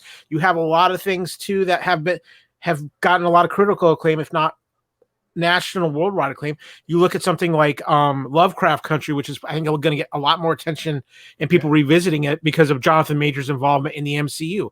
His Dark Materials, which it's more of that particular storyline, has never really caught on here in the United States, but it is a very solid show. A Discovery of Witches, which is actually on AMC here in the US, but has proved to be very popular here in the States as well. Bad Wolf Productions is clearly developing a very natural bridge between here and the UK as far as production, and their relationships with HBO and AMC, which are considered two prestige format places. There's something brewing underneath, and I don't know what it is completely, but I just think after the 60th anniversary, we could see some big shakeups in Doctor Who, and maybe some places where it's not being controlled. I truly do believe this, and I think this is part of this. I wouldn't be surprised if somewhere along the line, if Doctor Who rebounds under Russell, that Bad Wolf is just not like, it's ours. You know. No, I completely agree. I think that Bad Wolf is the permanent, as next to permanent home now for Doctor Who as it can possibly be. They will be in the equation. I think I said this before. They will be in the equation long after Russell T Davies has gone. They're building their operation all the time. More facilities, more people, establishing further relationships, broader relationships with people in the industry, expanding out. I mean, I think they also make I Hate Suze, or I Hate Susie, is it called? I Hate Susie on Sky, which stars Billy Piper. Several other shows that I keep reading about that they're involved with. So it would seem they're becoming a more important player. They've clearly got international aspirations. They're there. They're on that global stage. The BBC cannot seem to keep both feet on, Simon. So what's your take on that? I think the thing is, I mean, interestingly, HBO, of course, has been going for literally years and years and years, hasn't it? 5 years, something like that. Yeah. Absolutely, absolutely. As I say, I am far more excited by the prospect of Bad Wolf taking it on than, for example, Russell T Davies coming back. Because the thing is that Doctor Who has so lost its way under the BBC over these recent years, and I've said this so many times that the BBC simply doesn't know what to do with Doctor Who. They never have, literally since day one. You know, going back into history, let's not forget 60 years ago, the BBC was arguing before it had even aired about which department should be making it. Was it drama department? Was it the kids department wanted it? They wanted to get hold of it, and they were always critical of the fact that they never. So Doctor Who has always had this kind of identity crisis within the BBC. And the BBC, bless them, I don't think have ever actually understood what it is about Doctor Who that the public have liked. Yeah, they've no idea what's popular. Yeah, they're almost. Well, I think it's true to say they are embarrassed by Doctor Who. They're embarrassed by the fact that it's as successful as it is without them being able to understand and analyse why it is successful. And of course, let's not forget, really, in many ways, Doctor Who is very, very much lightning in a bottle. So, to an extent, you actually can't blame the BBC for not understanding it, because none of us can understand it. It was lightning in a bottle. It's impossible to capture, and somehow something worked and it was captured. But as a result, because the BBC don't know what to do with it, they don't understand what makes it work, what makes it successful. They almost, as I say, I think, are almost resentful of the fact that it is as successful as it is, because they can't get a grip on it. It's like smoke. I think sometimes that certain executives that come along are frustrated that it won't go away. When it stays around, even when they don't really know what to do with it, that it kind of has to be in the equation somewhere. That's right. And so that's why I'm left kind of thinking, okay, if nothing else, Bad Wolf clearly know what they're doing with genre. In many ways, the BBC is a victim of itself, because it is just this massive behemoth of an organisation that's trying to be all things to all people. Bad Wolf, they clearly know what they're doing. We make genre TV. This is what we do. And so that's why, to me, it's got to be at least a good home.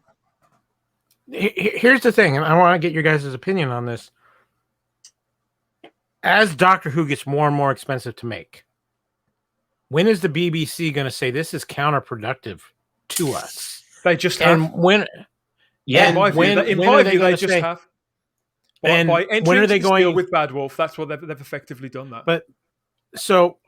Here's what I'm saying. Bad Wolf, who is growing and has a lot of U.S. backing to it with their deals with HBO and their distribution deals with their shows here in the States, they could have the financial backing and then have agreements in place where they could say, like I said, we're taking it from you, BBC. Here, we'll keep you in the loop. We'll feed you some money, but it's ours now. And I truly do believe this. No matter what the landscape is of Doctor Who, when Russell is done with however long he's going to do it, and I truly do believe Russell's not in this for the long term. I think he's in this to get the ship right so he can hand it to the next person and not have the disaster area for somebody has a fair shot to come into Doctor Who and actually be able to do what Simon wants. I should add that when I said that Bad Wolf is going to be the home of Doctor Who for much longer than anybody else, I mean that.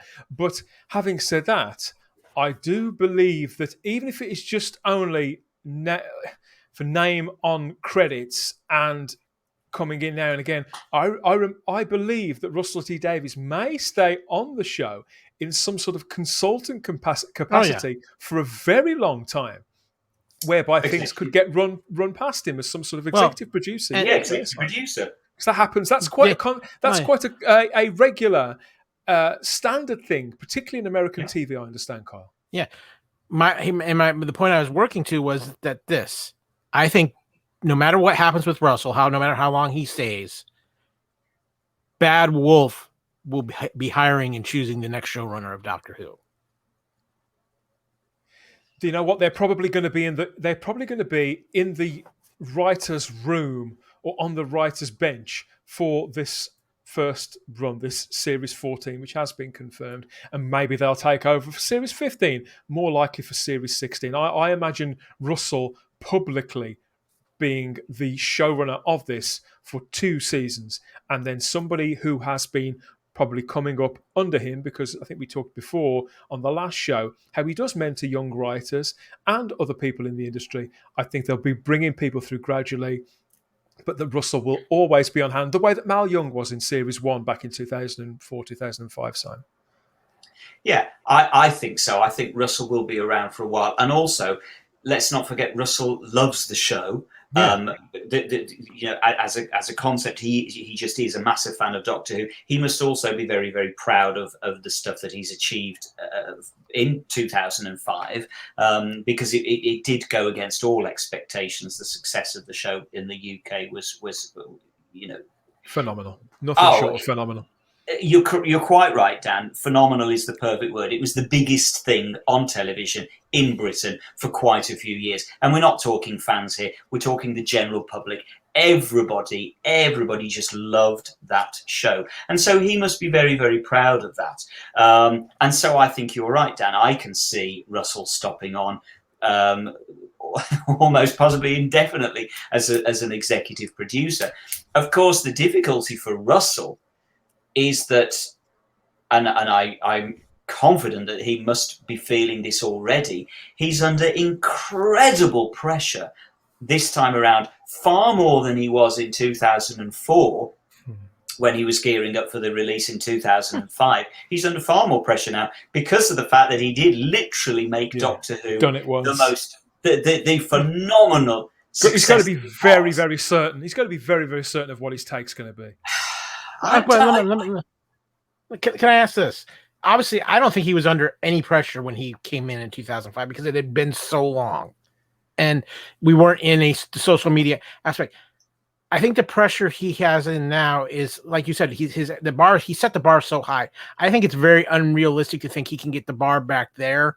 But I think the idea is to get us back to a point where people just genuinely love Who and are getting back on the ship. It doesn't mean he has to get it to the heights he got it to with David Tennant, but to get it back to a place where people who feel like they're watching Doctor Who, where people are counting the days again, Simon.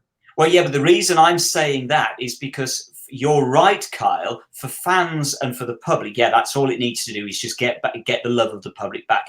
For Russell, who has since 2005 has carved out, honestly, again, it's difficult to kind of overestimate this, but the phenomenal success that Russell has enjoyed in the UK, there's a heck of a lot riding on this for him personally. If this goes badly wrong, his star, which has been on the ascendancy, a rapid vertical curve pretty much for the past 15 years, suddenly his collateral begins to drop, and Russell is not going to want that. So what I'm talking about is for him personally, he must feel under enormous pressure to recreate that success from 2005, because basically if he doesn't, however much he gets it popular with the British public, if it doesn't enjoy the success it did enjoy in 2005, it's still a failure from that perspective. And so Russell will always be judged as, well, he did it in 2005, but it didn't work. It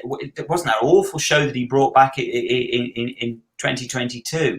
And so there's a lot riding on it for Russell personally and for his career as a writer. That's all I'm saying. Well, then my point is this, and I think it's something that Russell is very, very clear. He's not in a rush to announce the new Doctor. He's not in a rush to cast the new Doctor, because I think he knows he has got to find the right match.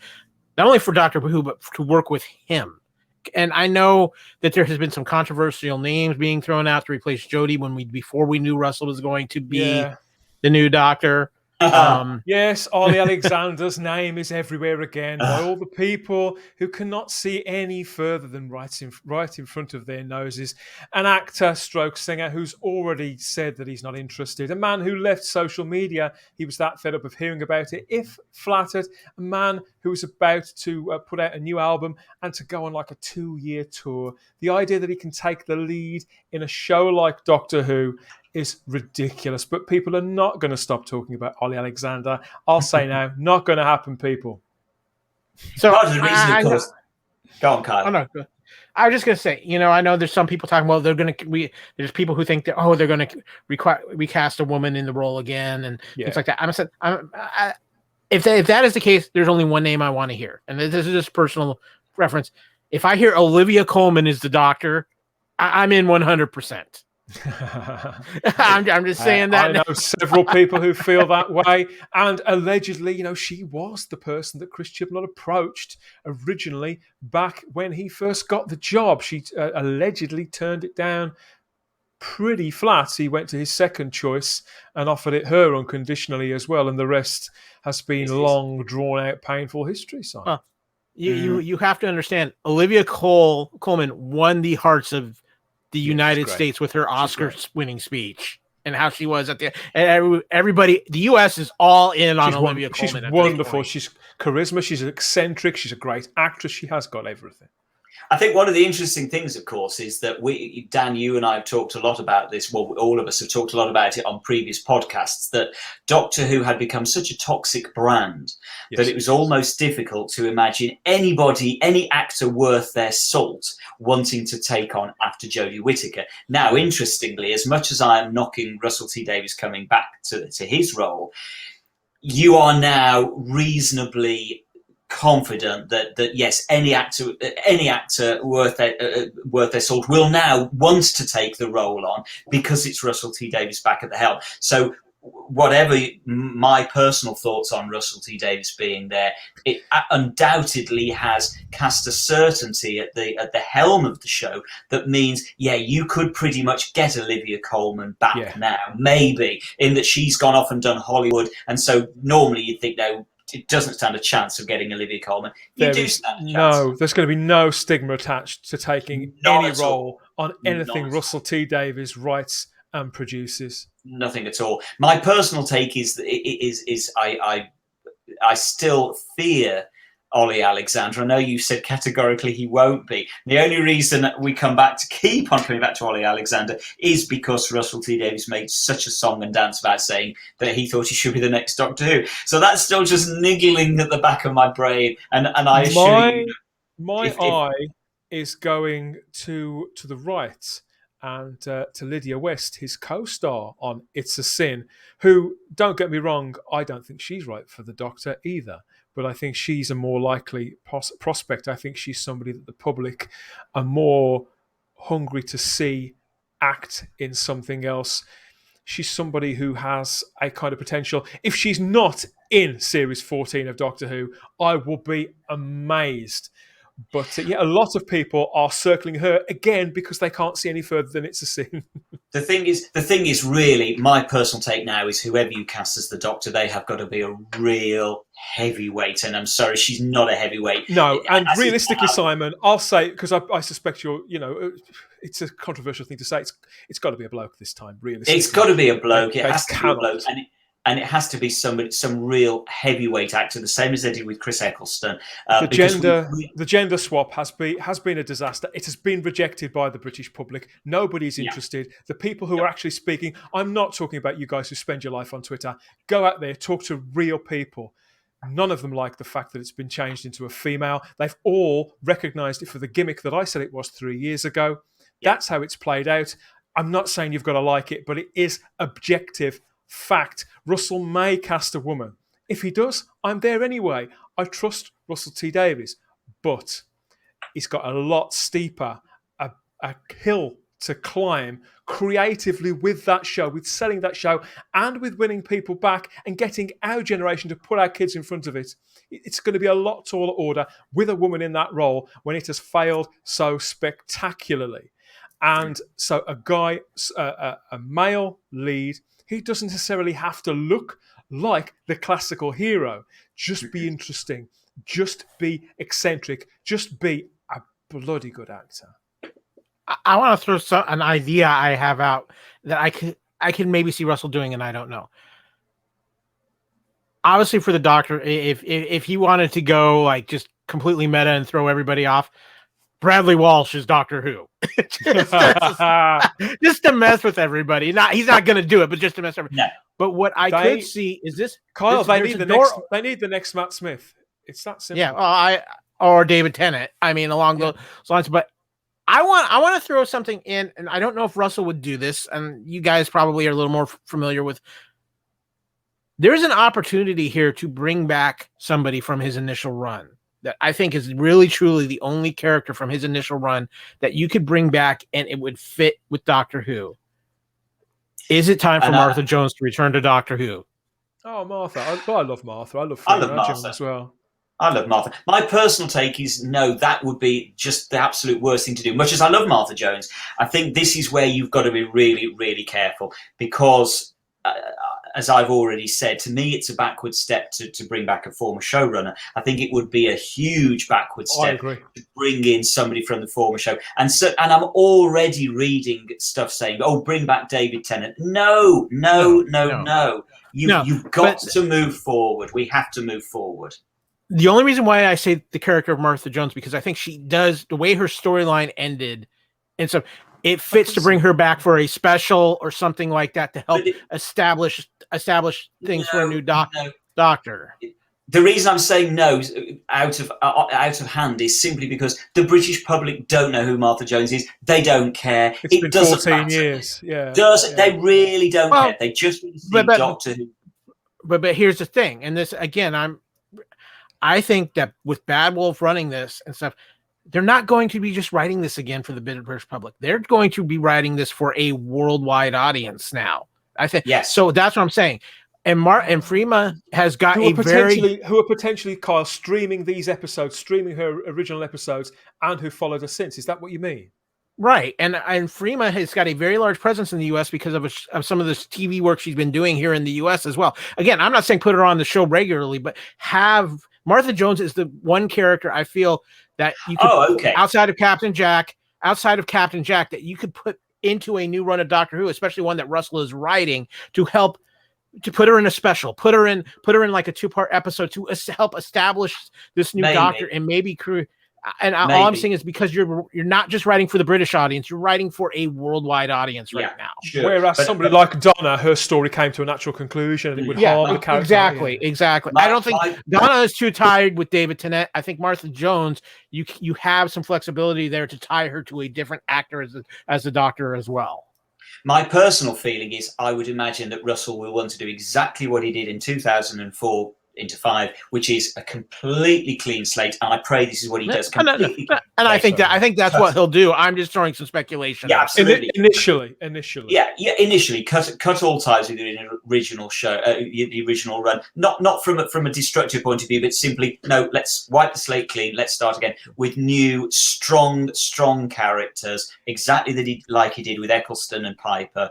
That's what he will be aiming for. And so I don't think he will go back to the old series at all. And also, to answer the other question that is constantly being bandied around now is he going to retcon the Timeless Children? Trust me, he won't even mention the Timeless Children. All of that rubbish will be completely forgotten. It won't get referenced in the same way that Russell didn't. Yeah, fingers crossed. I genuinely believe he will not reference it because that's not how Russell is. He whatever you think of Russell, his focus is on the writing. Look at what he did in 2005. He wiped the Time Lords out of existence and Gallifrey out of existence because that's what he decided was the thing. So, and they really didn't get any mention at all for quite some time. And so that's what he will do. He'll ignore it. He won't retcon it. He won't. It just won't. It'll be below his radar. Is my theory. I want to dial back a little bit to something you've just mentioned, which is Billy Piper and Rose Tyler.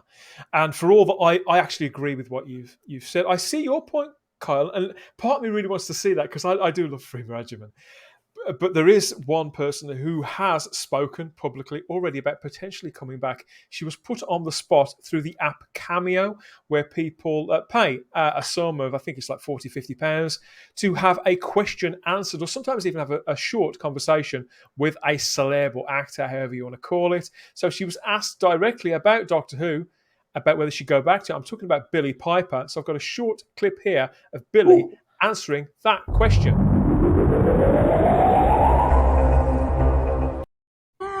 I keep in touch with people. Would I ever go back? I think if the circumstances in the story were right. I feel like I've had enough time away from it to really want back in on it. I feel like my kids are at a good age and may appreciate that too, which is often my incentive to do anything.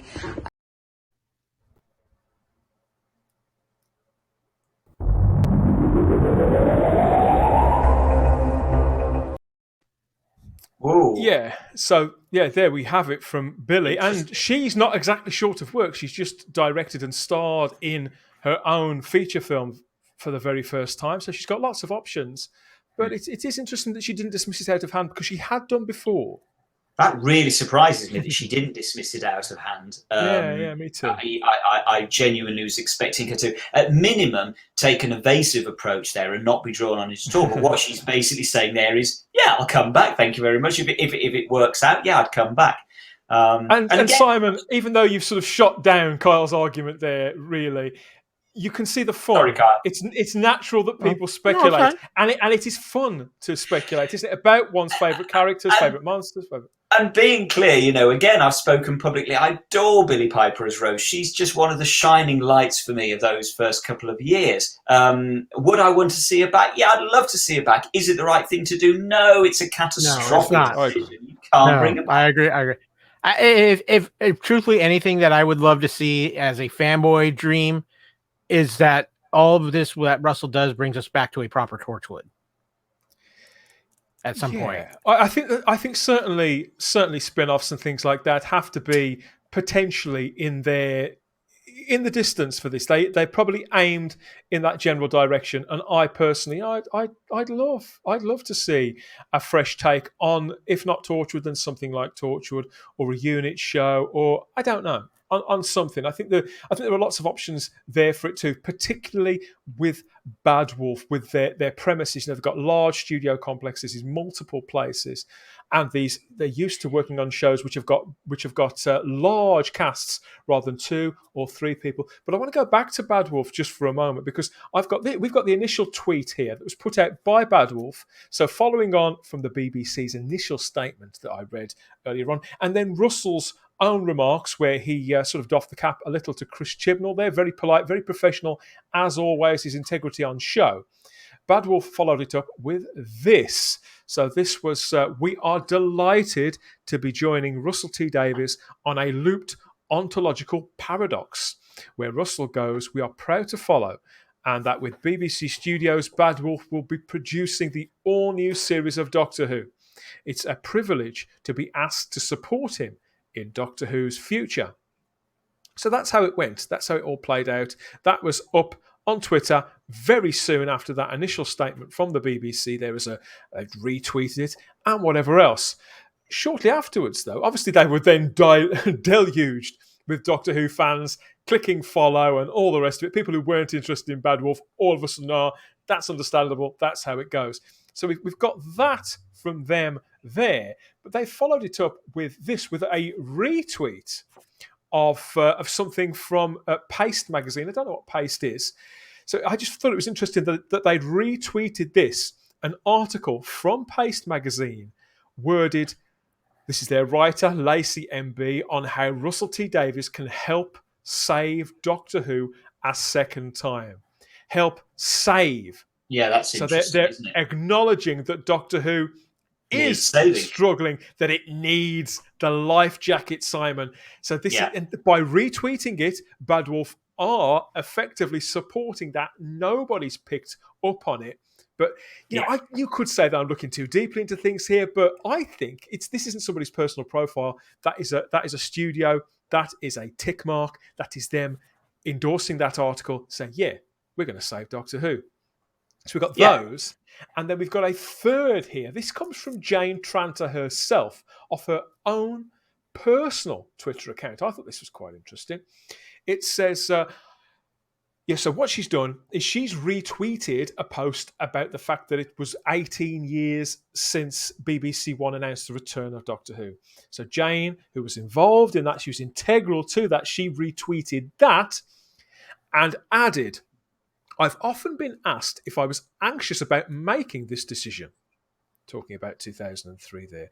And I always say the same thing, that from the moment Russell T Davies came on board, I never had a moment's doubt something special was about to happen. The same is true today as it was then. Now, that's not been widely picked up on. Not many people follow Jane in the community. I would imagine that's probably changed by now from when I made a note of that tweet. And you take it at face value, it's fairly simple. But I've been wondering since all this came to pass, guys, Russell T Davies is the name above the door. He's a huge industry figure. He's probably Britain's greatest living screenwriter, certainly one of the very few that the British public can name. So it's understandable they've led with him. But I'm questioning now whether this was actually driven by that want to put Russell T Davies back in the big chair. That the first relationship, the first olive branch, or the first communication on the subject of Doctor Who going to an independent was actually had with Russell T Davies. I can't believe that they spoke to Russell and he said, "Well, I know I'll only do it if I'm allowed to do it with Bad Wolf as an independent." That's it's one thing to say I want to be in creative control, and it's another to say I want to be in creative control, and I'm telling you which independent production company you've got to hand your biggest international drama brand to. I believe that Jane could be hinting here that actually that Bad Wolf, they were on board first. That the BBC Studios went to them, went to Julie Gardner, went to Jane Tranter, and asked them, would you take Doctor Who? What would you do with Doctor Who? We'd like you to run Doctor Who. And it was them that brought on Russell T Davies. The moment he came on board, I never had a moment's doubt that something special was about to happen. The same is as true today. Now, you could say I'm reading into that. You could say. But I think there's room for doubt there, and it wouldn't surprise me if when the book is written on this particular chapter in Doctor Who history, Simon, if it wasn't revealed that Bad Wolf were the first ones attached to the project all along, and that they pulled in Russell T Davies because Julie Gardner and Jane Tranter had worked so successfully with him in the past, and that they had the pull personally and professionally. So what do you guys think about my reading of this? Am I way off base? Is this just what I want to believe? I think you're potentially on point with that. My feeling possibly is that if Bad Wolf were talking to the BBC first, and that was where that initial contact was made, I wouldn't be at all surprised to discover when all of this comes out in the wash that the BBC said the BBC are going to have been, maybe nervous isn't the right word, but they're going to have been mindful of passing, as Kyle has said, mindful of passing one of their biggest brands, if not now, arguably. Well, no, not now. Oh, no, it's not their biggest brand now, but it certainly was.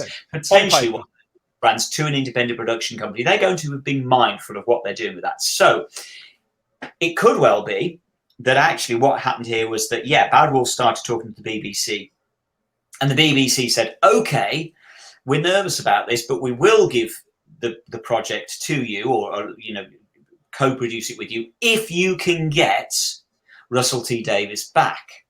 So I actually think in many ways this is kind of a menage a trois. It's a dance of three going on here. It's Russell in one corner, it's the BBC in another, and it's Bad Wolf in another. And I think they're probably, I think you're probably right, Dan, that the initial contact was maybe made with Bad Wolf rather than with Russell. But then very, very quickly, in those very, very early discussions, they would have ended up now circling each other, and it's become a three-way dance for it all to fall into place. It's my take. Kyle? So, hearing you say that, because I've had some thoughts on this as well. Here's how I could kind of see how this could have played out, and I think it's something along those lines. The BBC took the risk of casting Jodie as the Doctor, bringing in Chris Chibnall, and it backfired. I could go back to Comic-Con a few years ago when Jodie showed up at Comic-Con and just was the belle of the ball at Comic-Con, and the US was extremely excited for Doctor Who with Jodie and everything like that, and yes, the first episode did great numbers, and then it was like it just plummeted from there. And I think a couple of things. The BBC is now looking at the cost of what it's going to cost to make Doctor Who, and I also think they went, we're in trouble here. We are in legitimate trouble here. The question is going to be is who reached out to who. Did Bad Wolf reach out to the BBC and said, we can fix this? And the BBC says, well, how can you fix this? And why should we let you do this? And Bad Wolf throws down the card. Here's Russell T Davies. Let's do business. And let's make this right. Or did the BBC reach out to Bad Wolf and say, hey, you know what, you guys? And they say, well, there's only one way this can be fixed. And I think Bad Wolf is responsible for pulling in Russell T Davies. I truly do believe that, because I don't think Russell T Davies just goes to the BBC and say, I'm going to work with the BBC. That's it. I think having Bad Wolf involved was the piece to get Russell It's the puzzle piece. It's the bridge. That's what brings Russell T Davies in to work on Doctor Who. Plus, there. No, sorry, carry on, Kyle. I was just gonna say. Plus, let's be honest here. Let's flip what you talked about, the pressure of saving Doctor Who. I am the man who not only saved Doctor Who once, I saved it twice. Can you imagine? I did it with these people.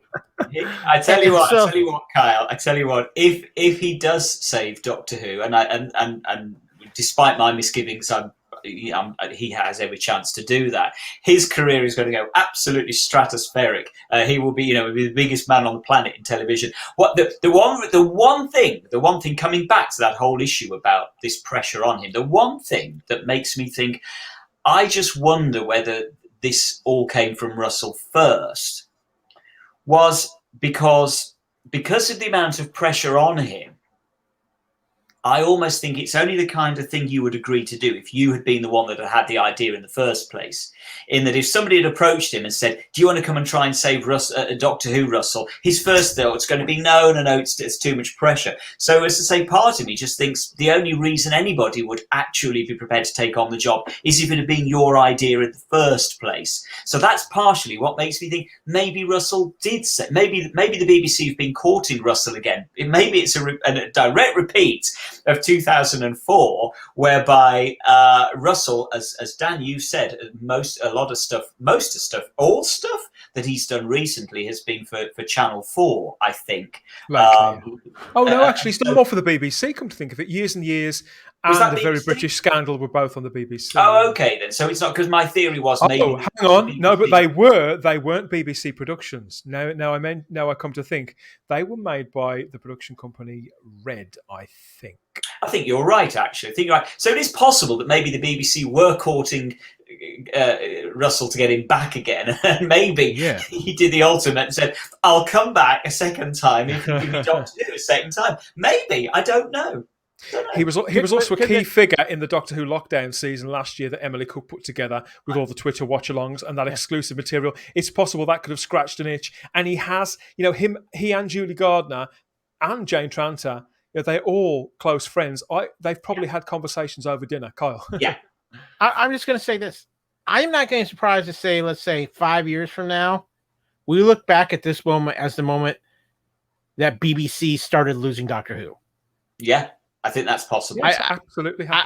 I could just see if Bad Wolf and Russell return Doctor Who to a new heights with other things that are going on outside of the BBC with Doctor Who distribution and things like that, whether it's Bad Wolf in control or with Bad Wolf tied in with another company backing them.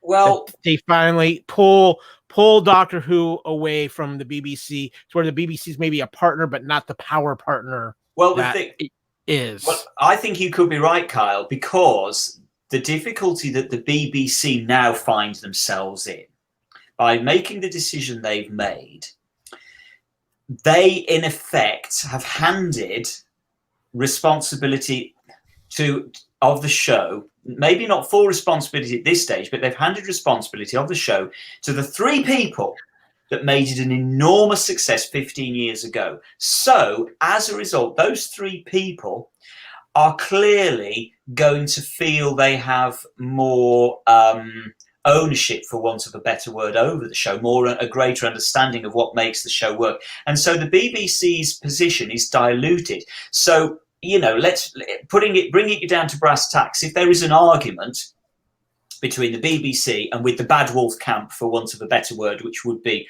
Russell, Jane and Julie, if there is a tussle as to who the next Doctor should be, for example, you can't help thinking that the pull is going to come in the Bad Wolf direction, because they, at the end of the day, do understand the show better than anybody else. And so what I'm trying to say is, had the BBC given responsibility of the next series to a production company that had no connection with Doctor Who, and a showrunner that had no connection with Doctor Who, then it could have been a 50-50 even tussle. Now, very much they have said, well, we're bringing in the people that brought the show back to be a phenomenal success last time. So obviously the Bad Wolf camp holds more cards than the BBC do at this point, and so obviously are going to be able to pull more weight. So the BBC have put themselves on the back foot. They've put themselves in a vulnerable position by bringing in the 3 people who brought Doctor Who back in 2005. So the BBC really have very little sway on what Doctor Who does from here on in. They've very much handed the power over to Bad Wolf, I think. Gentlemen, yeah, I think it's an interesting thing, and it's going to bear watching, especially if they pull this off. Because if they pull this off, yeah.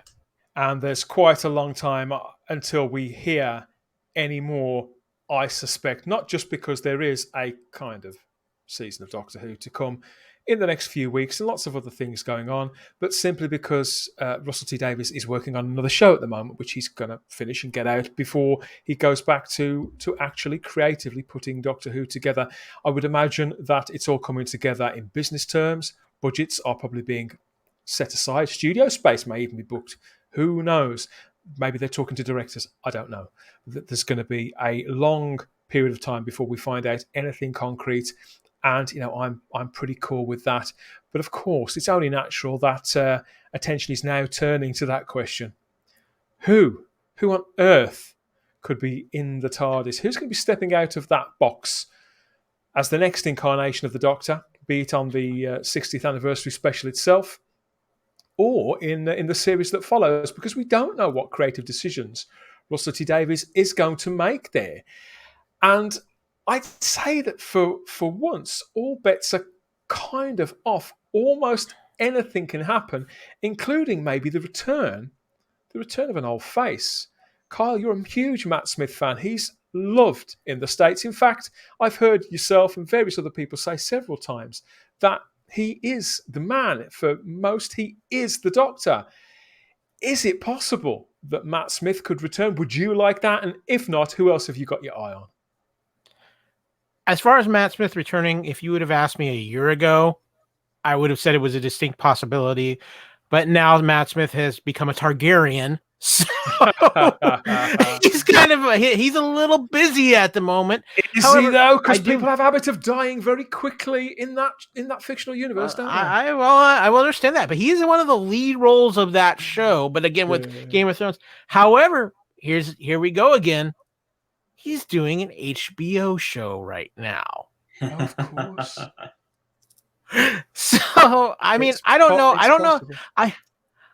know if I truly think, though, when we talk Matt Smith, I don't know if he would come back, but I do think we are in a position of our Doctor could be like when Matt Smith was announced. And a lot of people were going, who?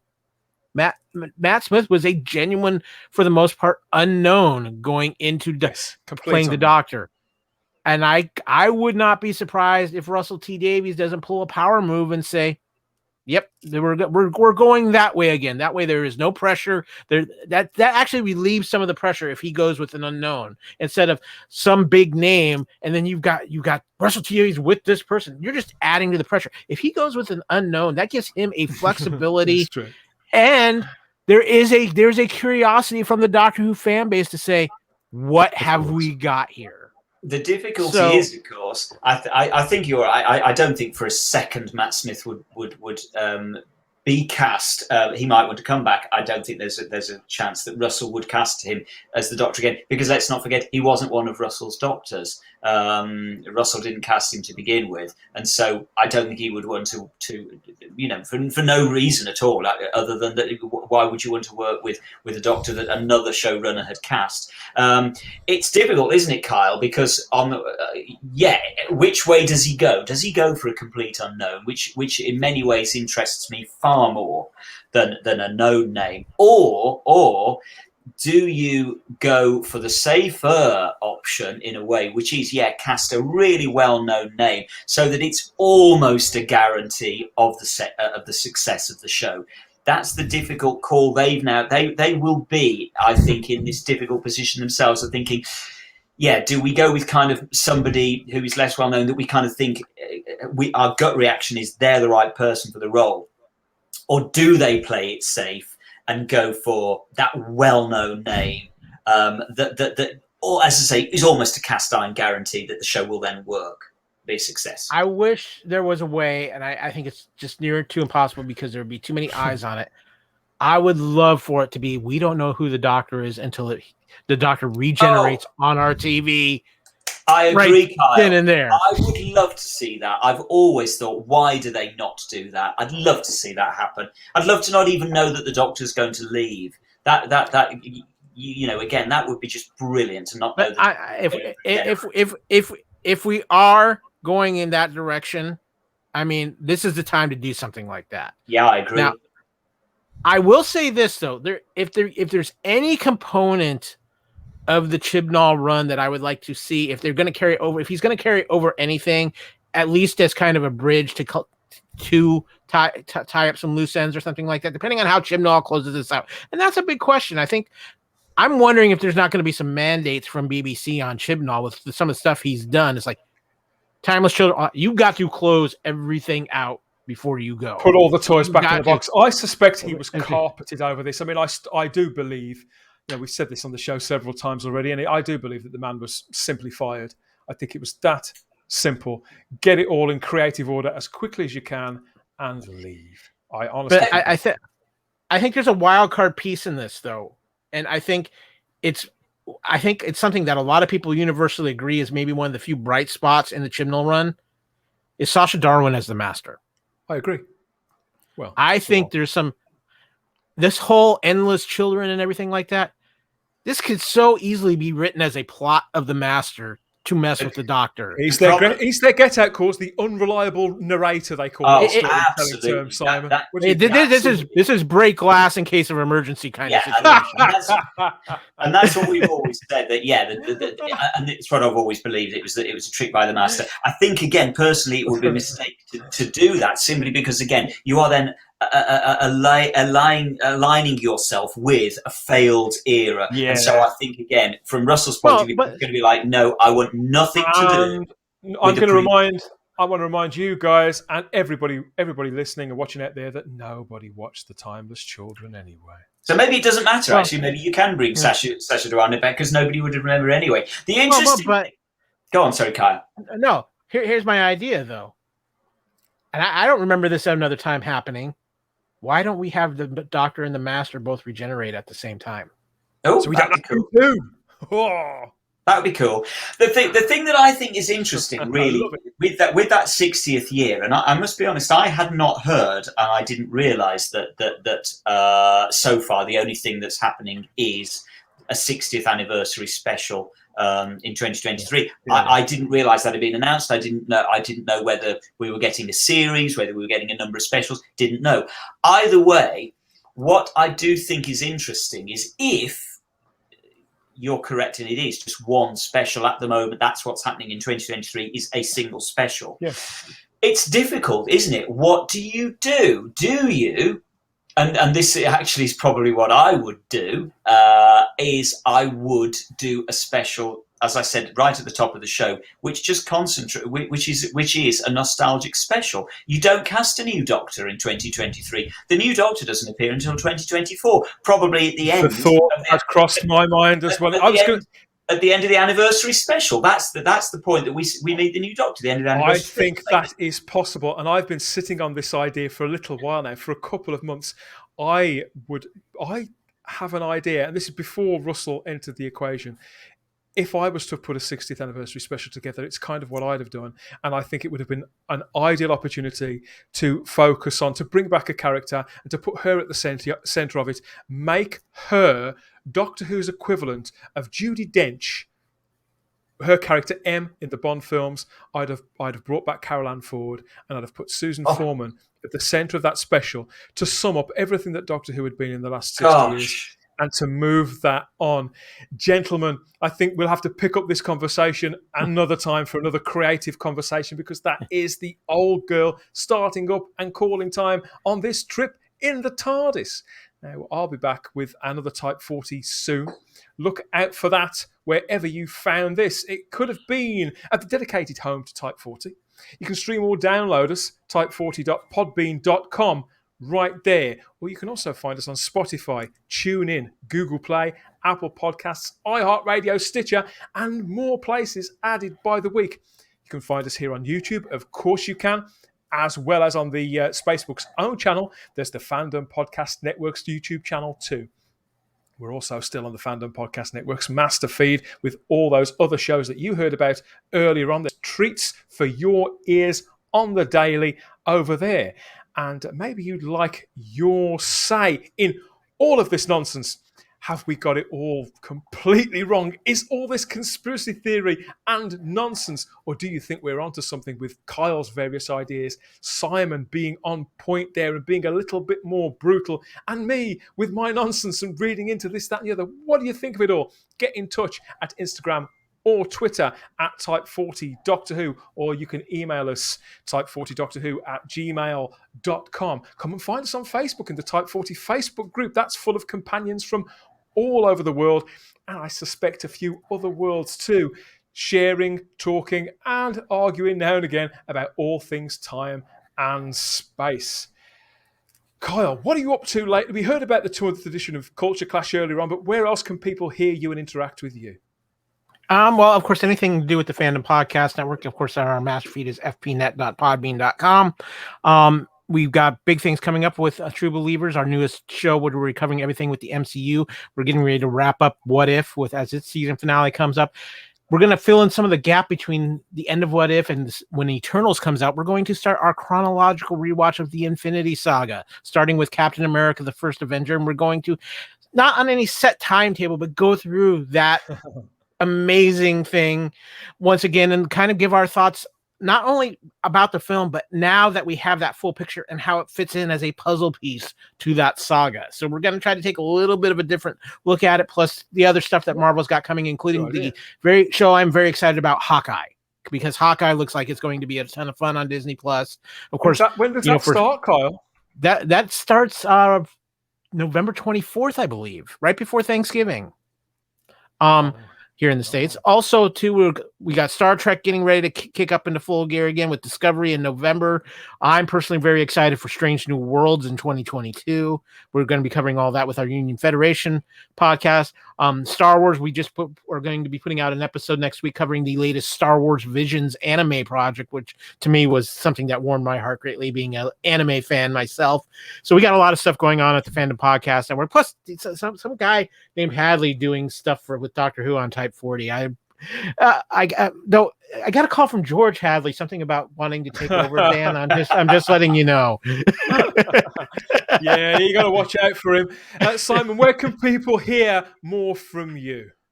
If they want to hear any more from me, they can go and find me on Facebook under the Whoonatics page, and you can come and say hello there. Please don't come and tell me I'm all terribly wrong about Russell T Davies. I know I've heard it all before. I'm fine. I can live with the fact that I know I'm out there on my own. It's cool.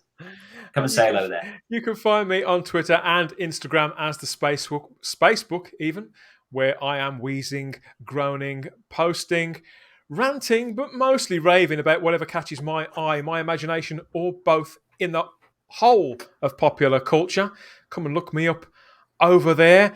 And yeah, thank you, gentlemen, for your company, and thank you for listening. Thanks for watching. We always have the time. If you have the space here at Type 40, so much to look forward to, so much to talk about, so much to think about.